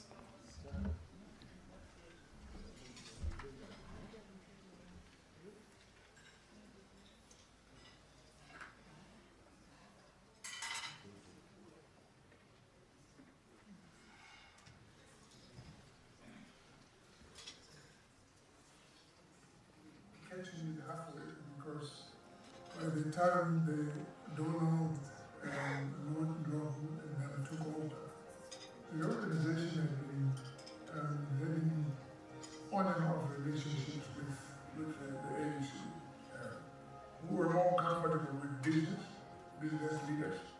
But as the ANC started preparing to come back home, those were tricky times. We did not have the right kind of people. I think the leaders before Don Mkhwanazi and Lord, we did not have the right credentials, political. But when Don and his teams came in, it just made a huge change for the organization. One, we were not prepared for it. Second, we kept protesting that we are not a political organization. That we were not an extension of the ANC, because we were a lot church too. People didn't want us to count out to the ANC. So the question or the challenge these guys had was to very quickly craft a message that the members were going to be comfortable, about our relationship with the ANC. That knowing Don and the kind of person that he was, it was an action to the ball, we didn't mess around and stuff. The funny part is he had direct access to politics, into the center of politics. I mean, he was advising Becky as well. So you can see how quickly the BMF had to find its new footing, had to become comfortable with association with the political power. I don't think it's one of those things you read instantly. That is, it took time, but they worked very tirelessly. Nobody had a script. Don did not have a script. He was not an active ANC, freedom fighter. I mean, he was a businessman, ex-Unilever, who was kind of upset and all that. So we were all feeling our way through this.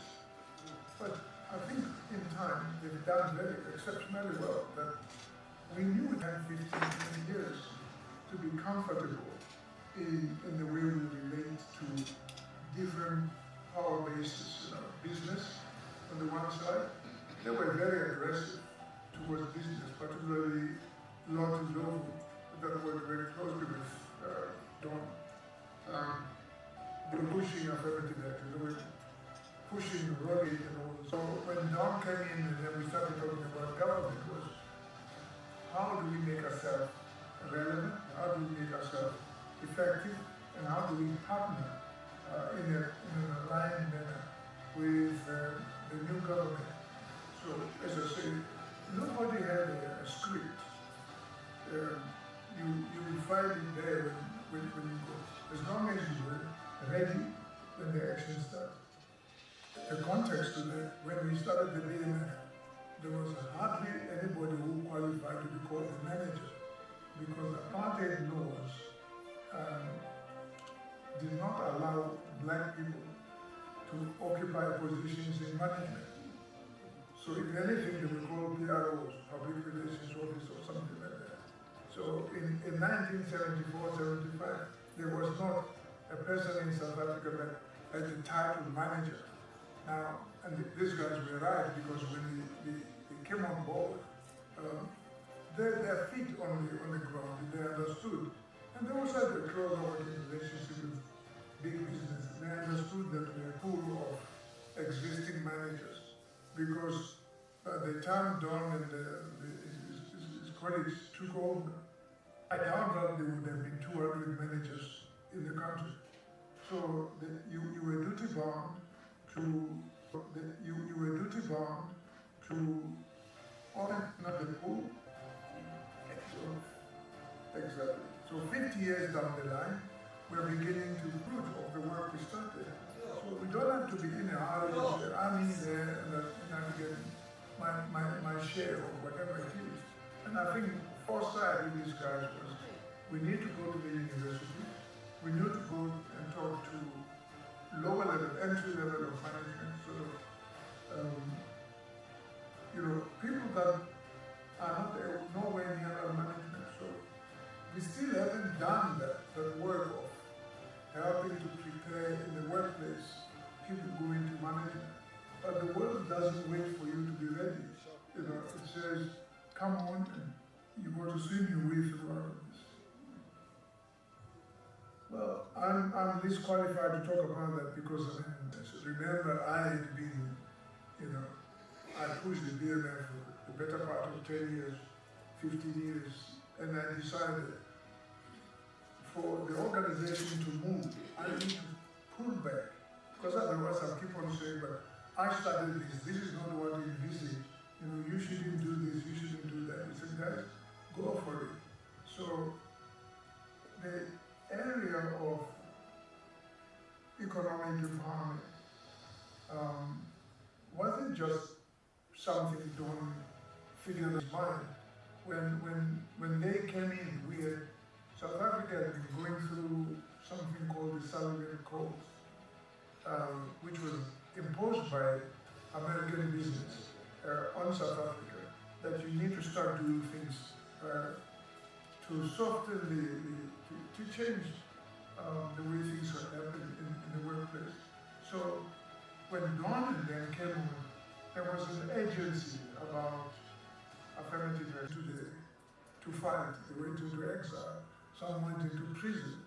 But I think what they were saying is that the struggle for black liberation, the struggle for economic change in South Africa is not going to be fought on one terrain only.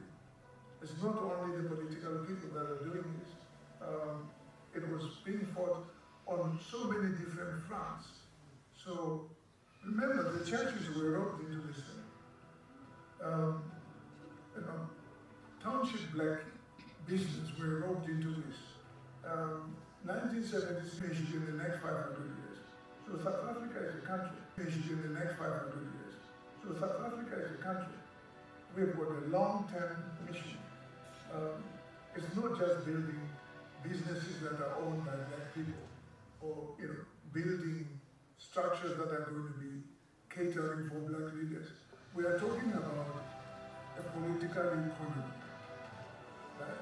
So what Don started, for example, in the economic area, today we're talking about the nation's economy. And it's not only just the nation, the economy of South Africa, it's the entire sub-region. Because when you get it right economically in South Africa, you have to put up the fences at the border. We we thought we are very good at doing spaza shop. And the foreigners came in and took spaza, they do it far better than us. So if you get it right in South Africa, the rest of the continent will be attracted like a magnet. It will be like flies, to light. So what John started wasn't just for, and we need to be careful, it wasn't just for the benefit of South African citizens who happen to be around there. This thing here it's a long, long term thing. And you can see where South Africa is, we dropped the ball along the way. When you had COVID, you had state capture and all those things. The money that was squandered there is the money that was meant to go into the development of the economy, the entire political economy, the people and all those kinds of stuff. So it was really a fighter. He was loud, he was aggressive, he was assertive. And he made sure that, his voice carries way beyond thick walls. Let me give credit to the people who are leading the organization that it is the same as building this cathedral.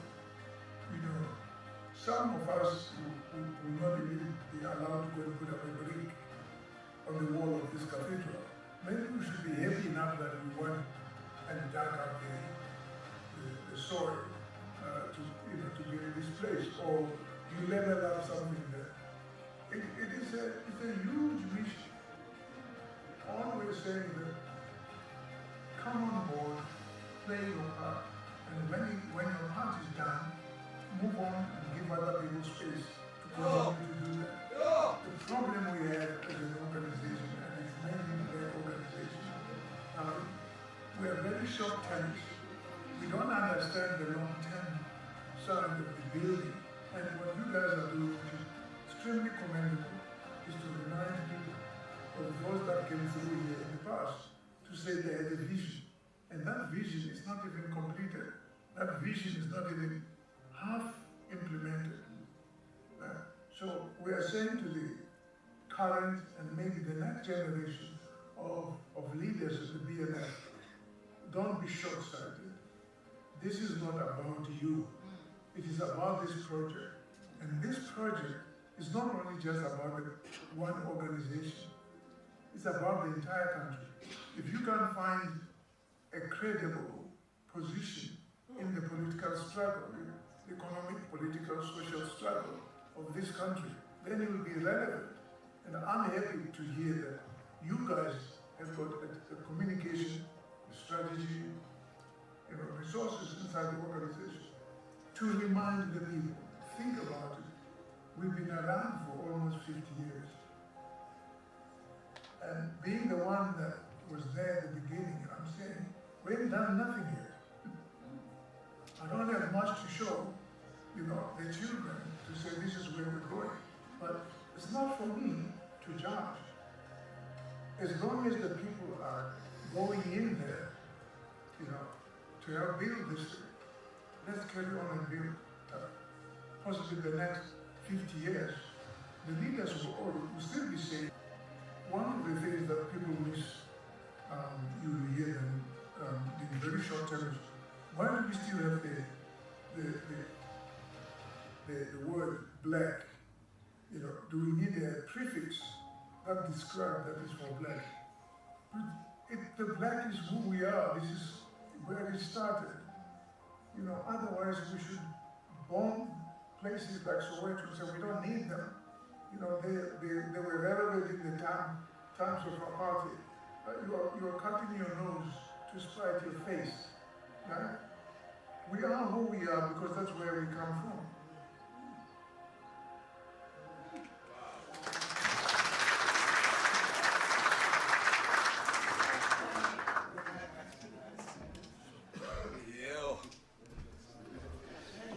We ain't done nothing yet. Now, I'm not sure what adjectives you will use to describe that particular speech, whether you call it engaging, inspiring, whatever other words. What stands out for me is the deep humility and the continuous reference to foresight, and the selflessness, which takes me back to what I spoke about earlier, the idea that some of us hold that we are self-made. None of us are self-made. There are forerunners who created the platform for us to be able to express ourselves. I mean, if you think about it. 50 years ago, Durban Country Club, all of us gathered here like this? Not a dream. Not a dream. Somebody made it happen. And it is so amazing when you look at the colossal stature of Don, that the founding president of BMF has not said, this is about me. He has found it apt to say, of all the things we had achieved, this man stands as a colossal giant. That ability to give one another credit, that ability to just give credit where credit is due. Shall we give a big round of applause to the man? Yeah, you see, in this age of, the only word that comes to my mind is wanton.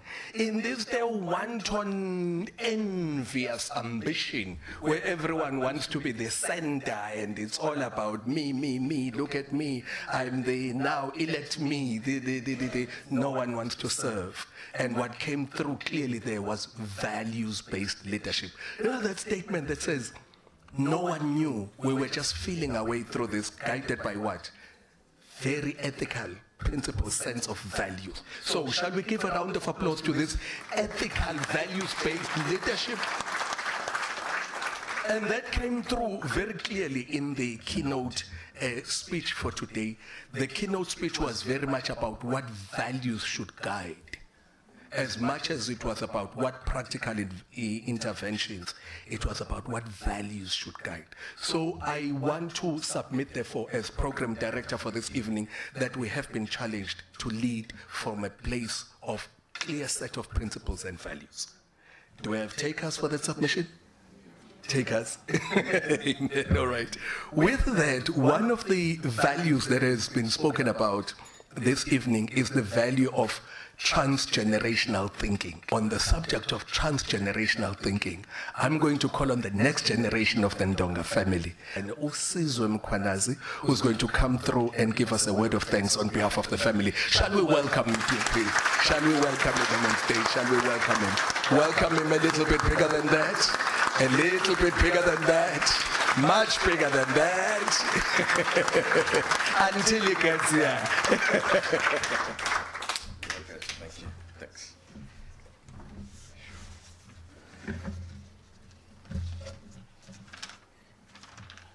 Prashin, I think your dress code and mine is similar. And I think that's Ndonga's thinking. Ngiyabonga Mphephetwa, Program Director. Good evening, everyone, including those that are joining us virtually. I would like to greet the leadership of the Black Management Forum, Provincial Chair of the BMF KZN, Dr. Nathi Mkhwanazi. Thanks for having us at home at eThekwini. BMF President, Mr. Mpho Motse, Deputy President of the BMF, I don't see her here this evening, the Managing Director of the Black Management Forum, Umonde Ndlovu, board member, all past presidents of the BMF present here and online, to my family, the Mkhwanazi family, and a special greeting to Mr. Prashin Maharaj. Thank you for doing the 10th Don Mkhwanazi lecture. You have joined a list of pioneers who have delivered this lecture on Don Mkhwanazi, sharing your times and experiences with him. You are joining Dr. Tami Mazwai, Professor Malekare Pule Makhoba, Judge Vuga Shabalala, Mam Cecilia Kuzwayo, Dr. Ruel Koza, Miss Cindy Mabaso Koyana, Mr. Bonang Mohale, Mr. Sandile Zungu, Miss Tembagazi Mnyaka. Prashin, your speech was obviously well prepared, and you represented DDP very well. Some of the things that I took out from that keynote speech this evening was the need to use technology and innovation, being positive about a better future for all, and we still have hope. Clearly and obviously you knew UDDP well, and you worked with him for about 15 years, so we're not surprised. As you mentioned it earlier, you guys met when you were studying for your MBAs. I had 2001/2002 at the UKZN School of Business and ended up as business partners. You were also like a son to our father, which means obviously you were also an older brother to us. You were also friends, and he was your mentor. Your success in business over the last number of years and today is also an indication that our father was a successful mentor. You were also more than present and visible from the 2nd of July 2016 during those tough times. It's been mentioned obviously earlier as well, Ndonga was not an easy man at times, but you persevered and you stuck by him.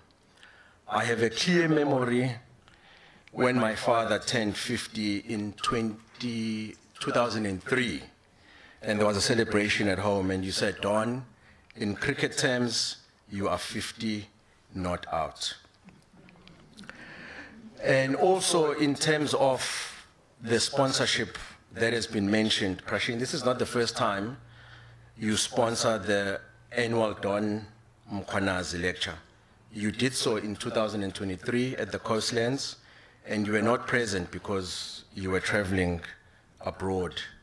And now you have sponsored this lecture, and I believe you're sponsoring the lecture up until 2029. I believe it's also correct and important for me to mention that another business leader in the name of Mr. Vusis Tole did sponsor this lecture for 5 consecutive years. Thank you so much, Prashin, for your love and generosity. It is truly appreciated. Umndeni wakwaNdonga uyabonga kakhulu.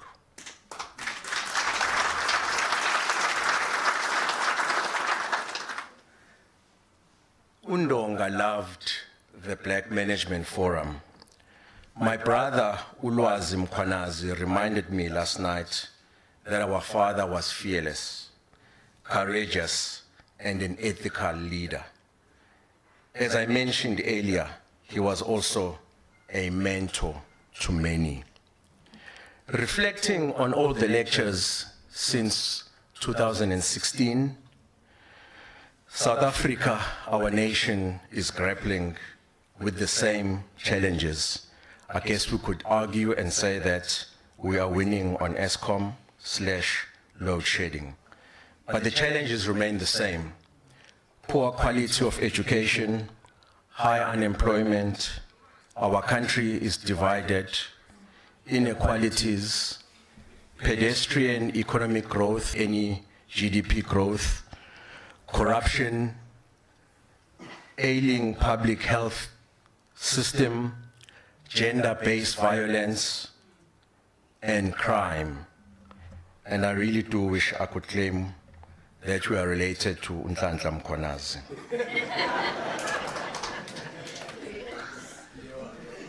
Other interesting things to note on top of the challenges that we're still grappling with, Donald Trump is back at the White House. We have experienced horrors of the COVID pandemic, and now in our nation, government of national wonder.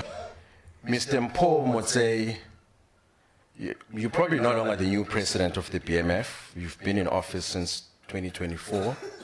Welcome again to Durban. I didn't know you were a fan of the horses, the Vodacom July.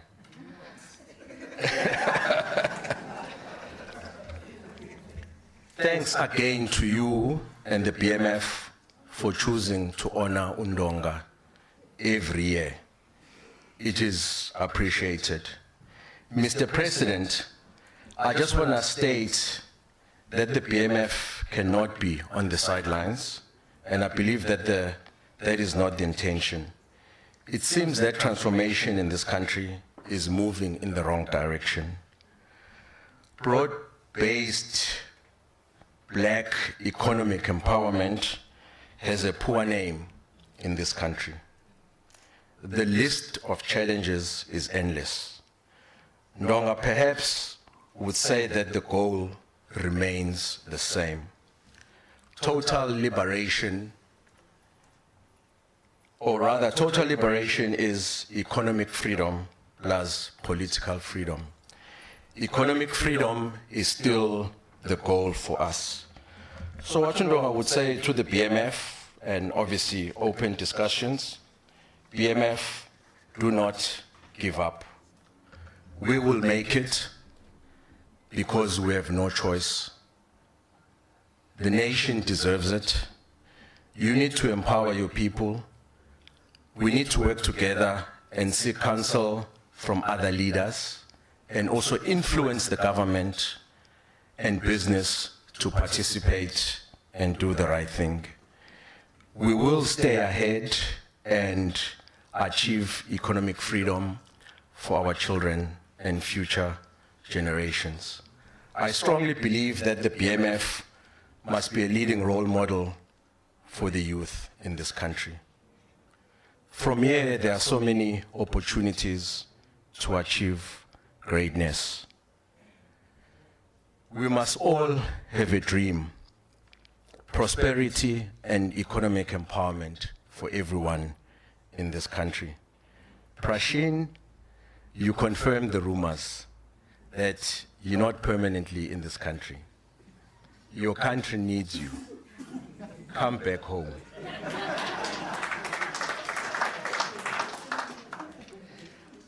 As I conclude, another successful Mkhwanazi lecture. Although I must mention, organizing this lecture was tough, and Mr. President, you did to allude the challenges, and we overcame. So all of us are forgiven the same. But I also, with this lecture, I just wanted to reflect on the first lecture that the BMF organized. It was actually one of the most toughest lectures we attended and were part of as a family, because Ubaba had literally been buried a few weeks earlier.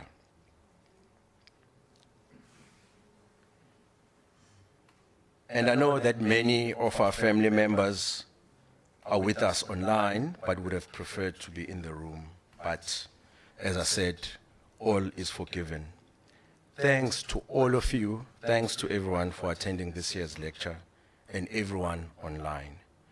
Thanks for always loving Undonga's family.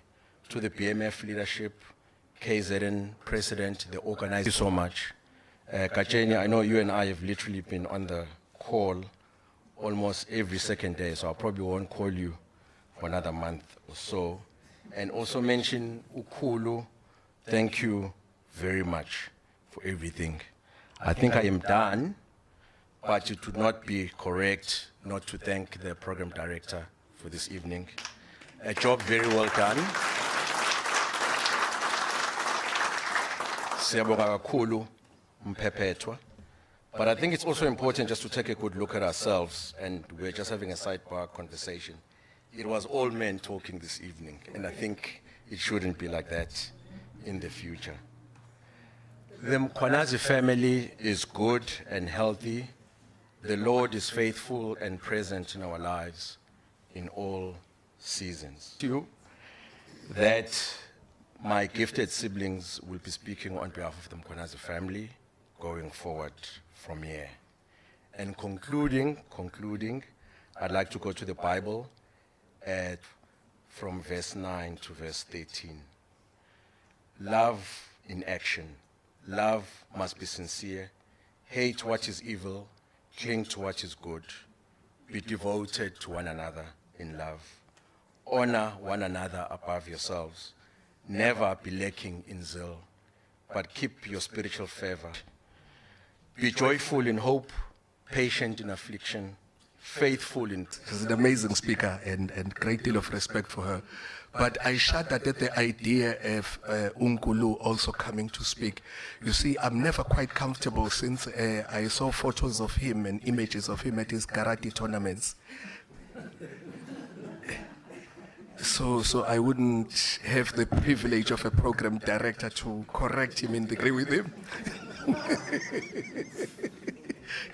Is he still doing karate, Unkulu? But it's still in the system. You can never trust those guys. Unkulu, I was just saying, hey, this man was going overseas, winning karate tournaments. I say, hey, the more tournaments he wins, the less my propensity to tell him which actually give him dalak now when I'm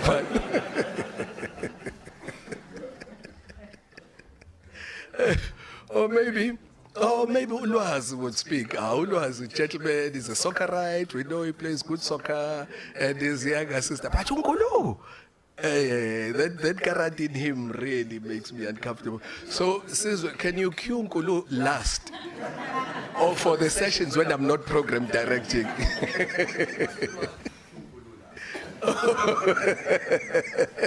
Or will it be in descending order? Okay. All right, but amazing family, amazing siblings, wonderful people all around. So whichever one speaks, we are game. On that note, we'd really love to welcome then back on stage for the handing over of the gift, our keynote speaker. The BMF National President will come through, please. The Provincial Chairperson, the MD would come through. Sizocela Sondele, just on behalf of the Mkhwanazi family. Mhlawumbe sizwe na usalisubuya. And then we'll have just a token of appreciation to the keynote speaker, and then a photo will be taken. And after that photo, Umonde may as well, let's just do it like that up until that point. And then from there, I'll give further directions. It's time for the photo.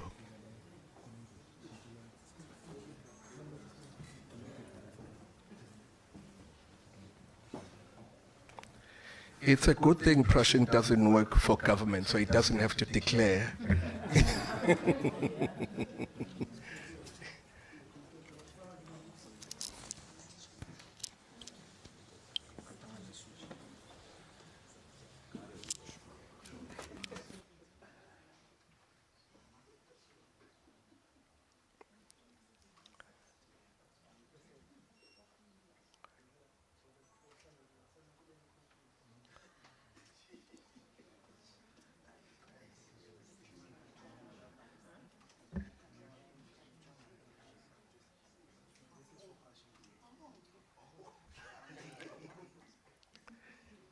The briefing.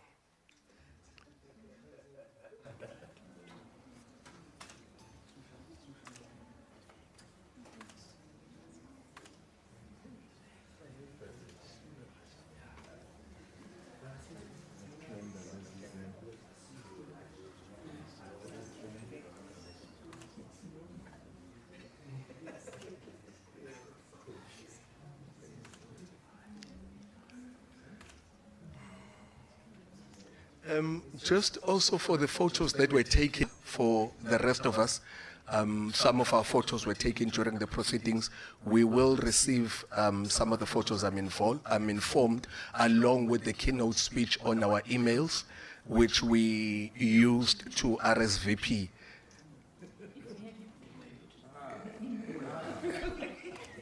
Well, mengisho kwaba RSVP le nkosiyami. Kukhona abantu abayi RSVP bona self. Kodwa mayiqhamuka yazi abantu ngisho emcimbini mayiseqhamukile nje ukhonjwa kwi-VIP table akabuzwa ukuthi u-RSVP leyo.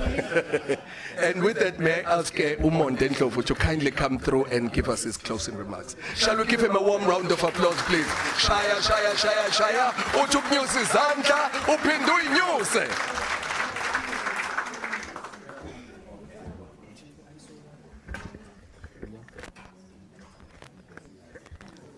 Sanibonani zihlobo. Sanibonani zihlobo. All right. True, in the BMF spirit, we are a content-driven organization. I know we have looked at the time, and it's been a very long evening, but at the same time, it has been quite a reflective evening at the same time. So please forgive us, because we do like to talk, but talk with intention, talk with reflection, so that we're able to depart with something to think about. Very briefly, I'm going to be very brief because I don't want the BMF spirit to take over me and I also end up speaking for long. So I'm holding myself back here, deliberately so. So Mr. Nzimande is the MC, BMF leadership, President, Provincial Chair, and the rest of the team and the staff, Mr. Prashin Maharaj, keynote speaker and sponsor, the Mkhwanazi family, Umama, and my two brothers who are also here, and the rest of the family that is watching online. A very good evening to you all. I think firstly, a very apt thanks to the speaker and the sponsor. We know it was under short notice, but in fact, when you're always requested to reflect on someone who was a mentor to you, or reflect on a particular piece of history around what is important in the country, sometimes you don't need any notes.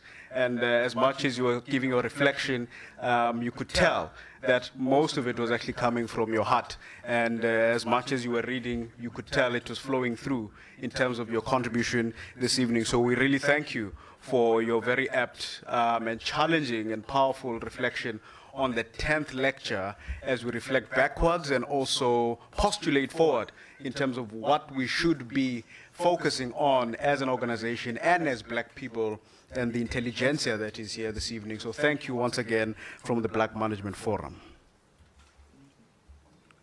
Thank you once again from the Black Management Forum.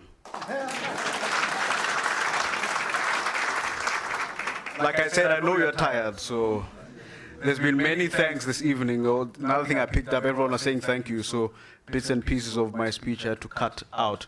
To the BMF leadership, President, thank you very much for your time. Thank you for your input in reminding us as to why we are here and why we celebrate Dr. Don Mkhwanazi, and where we continue to reflect on an annual basis the importance of the legacy, which also then reflects on the importance of the Black Management Forum into the future. So thank you again for your leadership, and we thank the provincial leadership as well with Dr. Mkhwanazi. So we've got doctors as chairpersons, so the standard is high for everyone. So thank you, Doctor, and your team here as well, Bongiwe, and also the head office staff as well. Most of them are not here, but Kulu's here, head of marketing. Thank you very much as well for the role that you are playing in ensuring that these events take place in a manner that is dignified and worthy of its decorum. Thank you very much.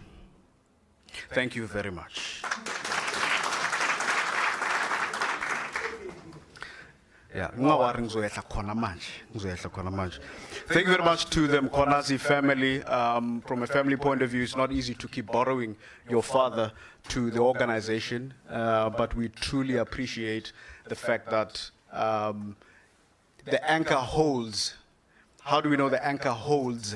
Is because there's a legacy worth talking about.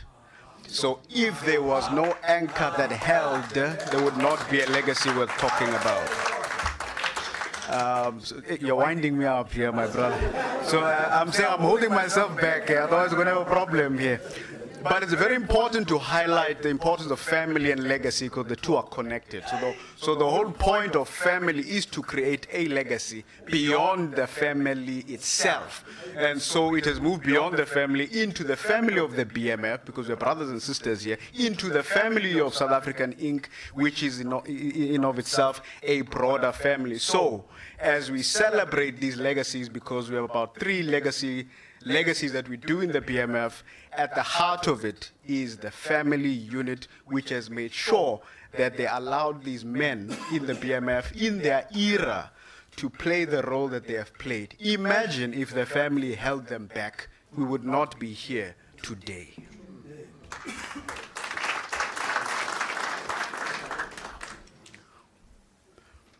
And thank you to the attendees yourselves, those who are online, helping us reflect. one of the challenges which we are going to face, which is an okay challenge, but it forces us to think very deeply. There will always be a generation that asks this question, why do we do what we do? Why do we still call ourselves black? Why do we still drive transformation? Why? And we must always be prepared to articulate clearly as to why we say who we are and what we do. And building this about, talking about the Sagrada Familia, and a lot of lessons can be drawn from that, but thinking about the future, building for the future. And you don't have to build bringing 20 bricks, one person. Just bring your brick. You don't need bricks. Bring your brick, and I bring my brick, and we build a cathedral with these bricks, so that tomorrow those who question why we do what we do, we can point them to the foundation of the bricks we did together as a community of leaders and thinkers. It was BMF that gave thought leadership its impetus in this country when it was not fashionable to do so, but we are known as thought leaders, giving direction with thoughts and ideas. And hence brought on amongst his fellow peers, coming up with concepts and ideas, corporate gorilla, etc., and so many others, because we are thought leaders. We are intelligent leaders who take time to think about what we are thinking about before we speak our thoughts. And as a final thought from myself this evening, when we celebrate these legacies, grand legacies, worthy of permission again. They give us permission to think again. They give us to think again. They give us permission to dream again. They give us permission to be who we want to be. And as we move on from these lectures year in and year out, we're reminded of who we once were, but at the same time, who we are now, but most importantly, who we can become tomorrow. And bring your brick as I bring my brick, as we build the BMF, which must build transformation, which must build a country that is globally competitive, with all of us enjoying the fruits of transformation. Thank you very much this evening. Thank you for your time. And before I sit down, we must thank the MC in a very special way. Thank you, Bab Zimande, for your time. Thank you for your energy. Thank you for your insight. And thank you for directing the program this evening. And we also have something for you as we also descend.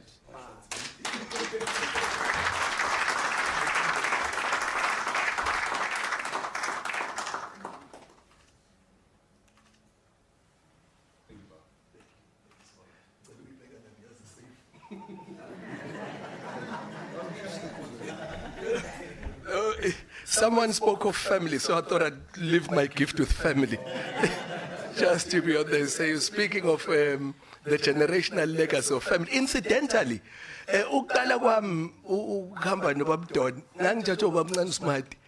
because there was somehow Ndonga had tickets to the Kings Park Stadium, and there was a concert. Hey, back in the day, Brenda Fassie, Super Africa, and all those.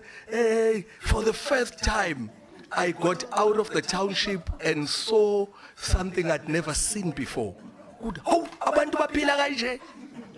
And such was the impact of Dawn in terms of opening people's horizons, opening people's thinking, giving people exposure to platforms that they would otherwise not have access to. And as we conclude this evening's proceedings, on that note, therefore, allow me to request you to kindly share your thoughts, your observations on this evening. You can use the hashtag Mkhwanazi lecture. Please reflect your thoughts on this. MC.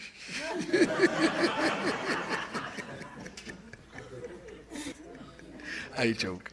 And then tag the BMF. So you'll say hashtag Mkhwanazi lecture and then at BMF National. You will be tagging the BMF on that, just to make sure that we're able to gain traction on that conversation. There are friends of ours. There's also family, by the way. This is a global event, Prashin. Yes, we have family watching from Rome. Yes, Loazi's younger sibling is in Rome.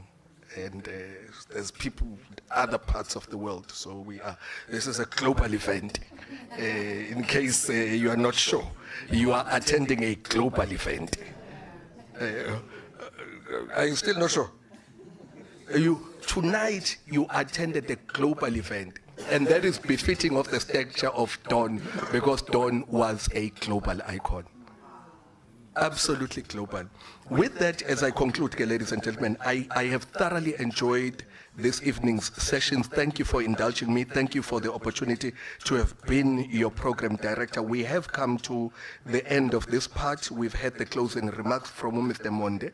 We are now going to have just a short promo video, which is concluding our proceedings for today. And from there, we shall have dessert, networking, exchange of business cards, exchange of opportunity, very important, exchange of opportunity, exchange of opportunity, exchange of opportunity, exchange of opportunity.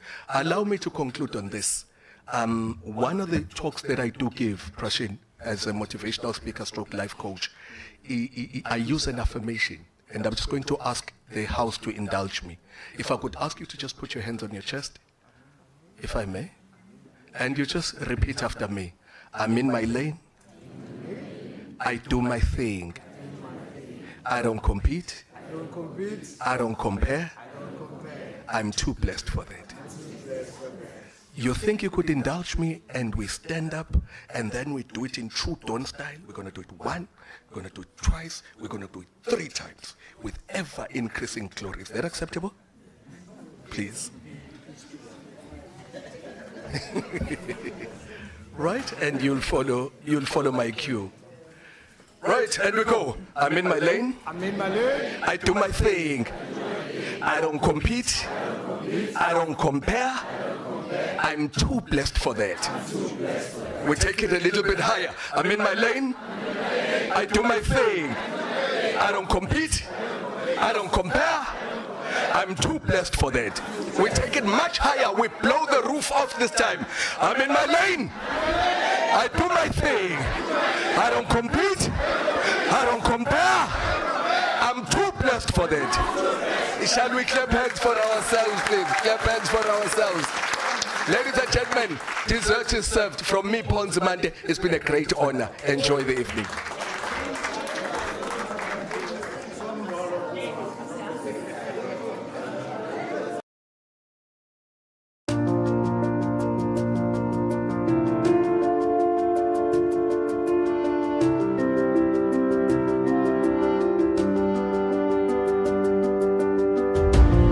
My name is Dr. Mkhwanazi. We are very excited today. We are here at the Durban Country Club to remember the legacy of Ubaba Don Mkhwanazi, and who actually deposited a lot to us as young BMF professionals. It's quite a privilege and an honor that the Black Management Forum still sees it important to honor one of their former sons, my father, who was the president from 1986 till 1992. It is right to dream the impossible. History might happen to just be listening. Transformation was just not a slogan, but a lived reality for all. He dreamed of a transformed economy where economic function and success would not correspond to race. Don's life was a testament to his commitment to driving inclusive prosperity. Dr. Don Mkhwanazi. I was his apprentice until the day he passed in July 2016. And his teachings are forever etched in my memory. And today, when I was delivering the speech, I thought about him. And the fire that he bred was the fire that I spoke today with. So we are here to jubilate, but also to remember him, so that we can be able to remember his vision and we can be able to take the BMF forward. We can't be able to move forward without us looking backwards to what our leaders did in the past. And that is the reason why we are here today, and we are very grateful to be here. As someone said, many memorial lectures fade, but the Don Mkhwanazi Memorial Lecture will carry on for decades to come.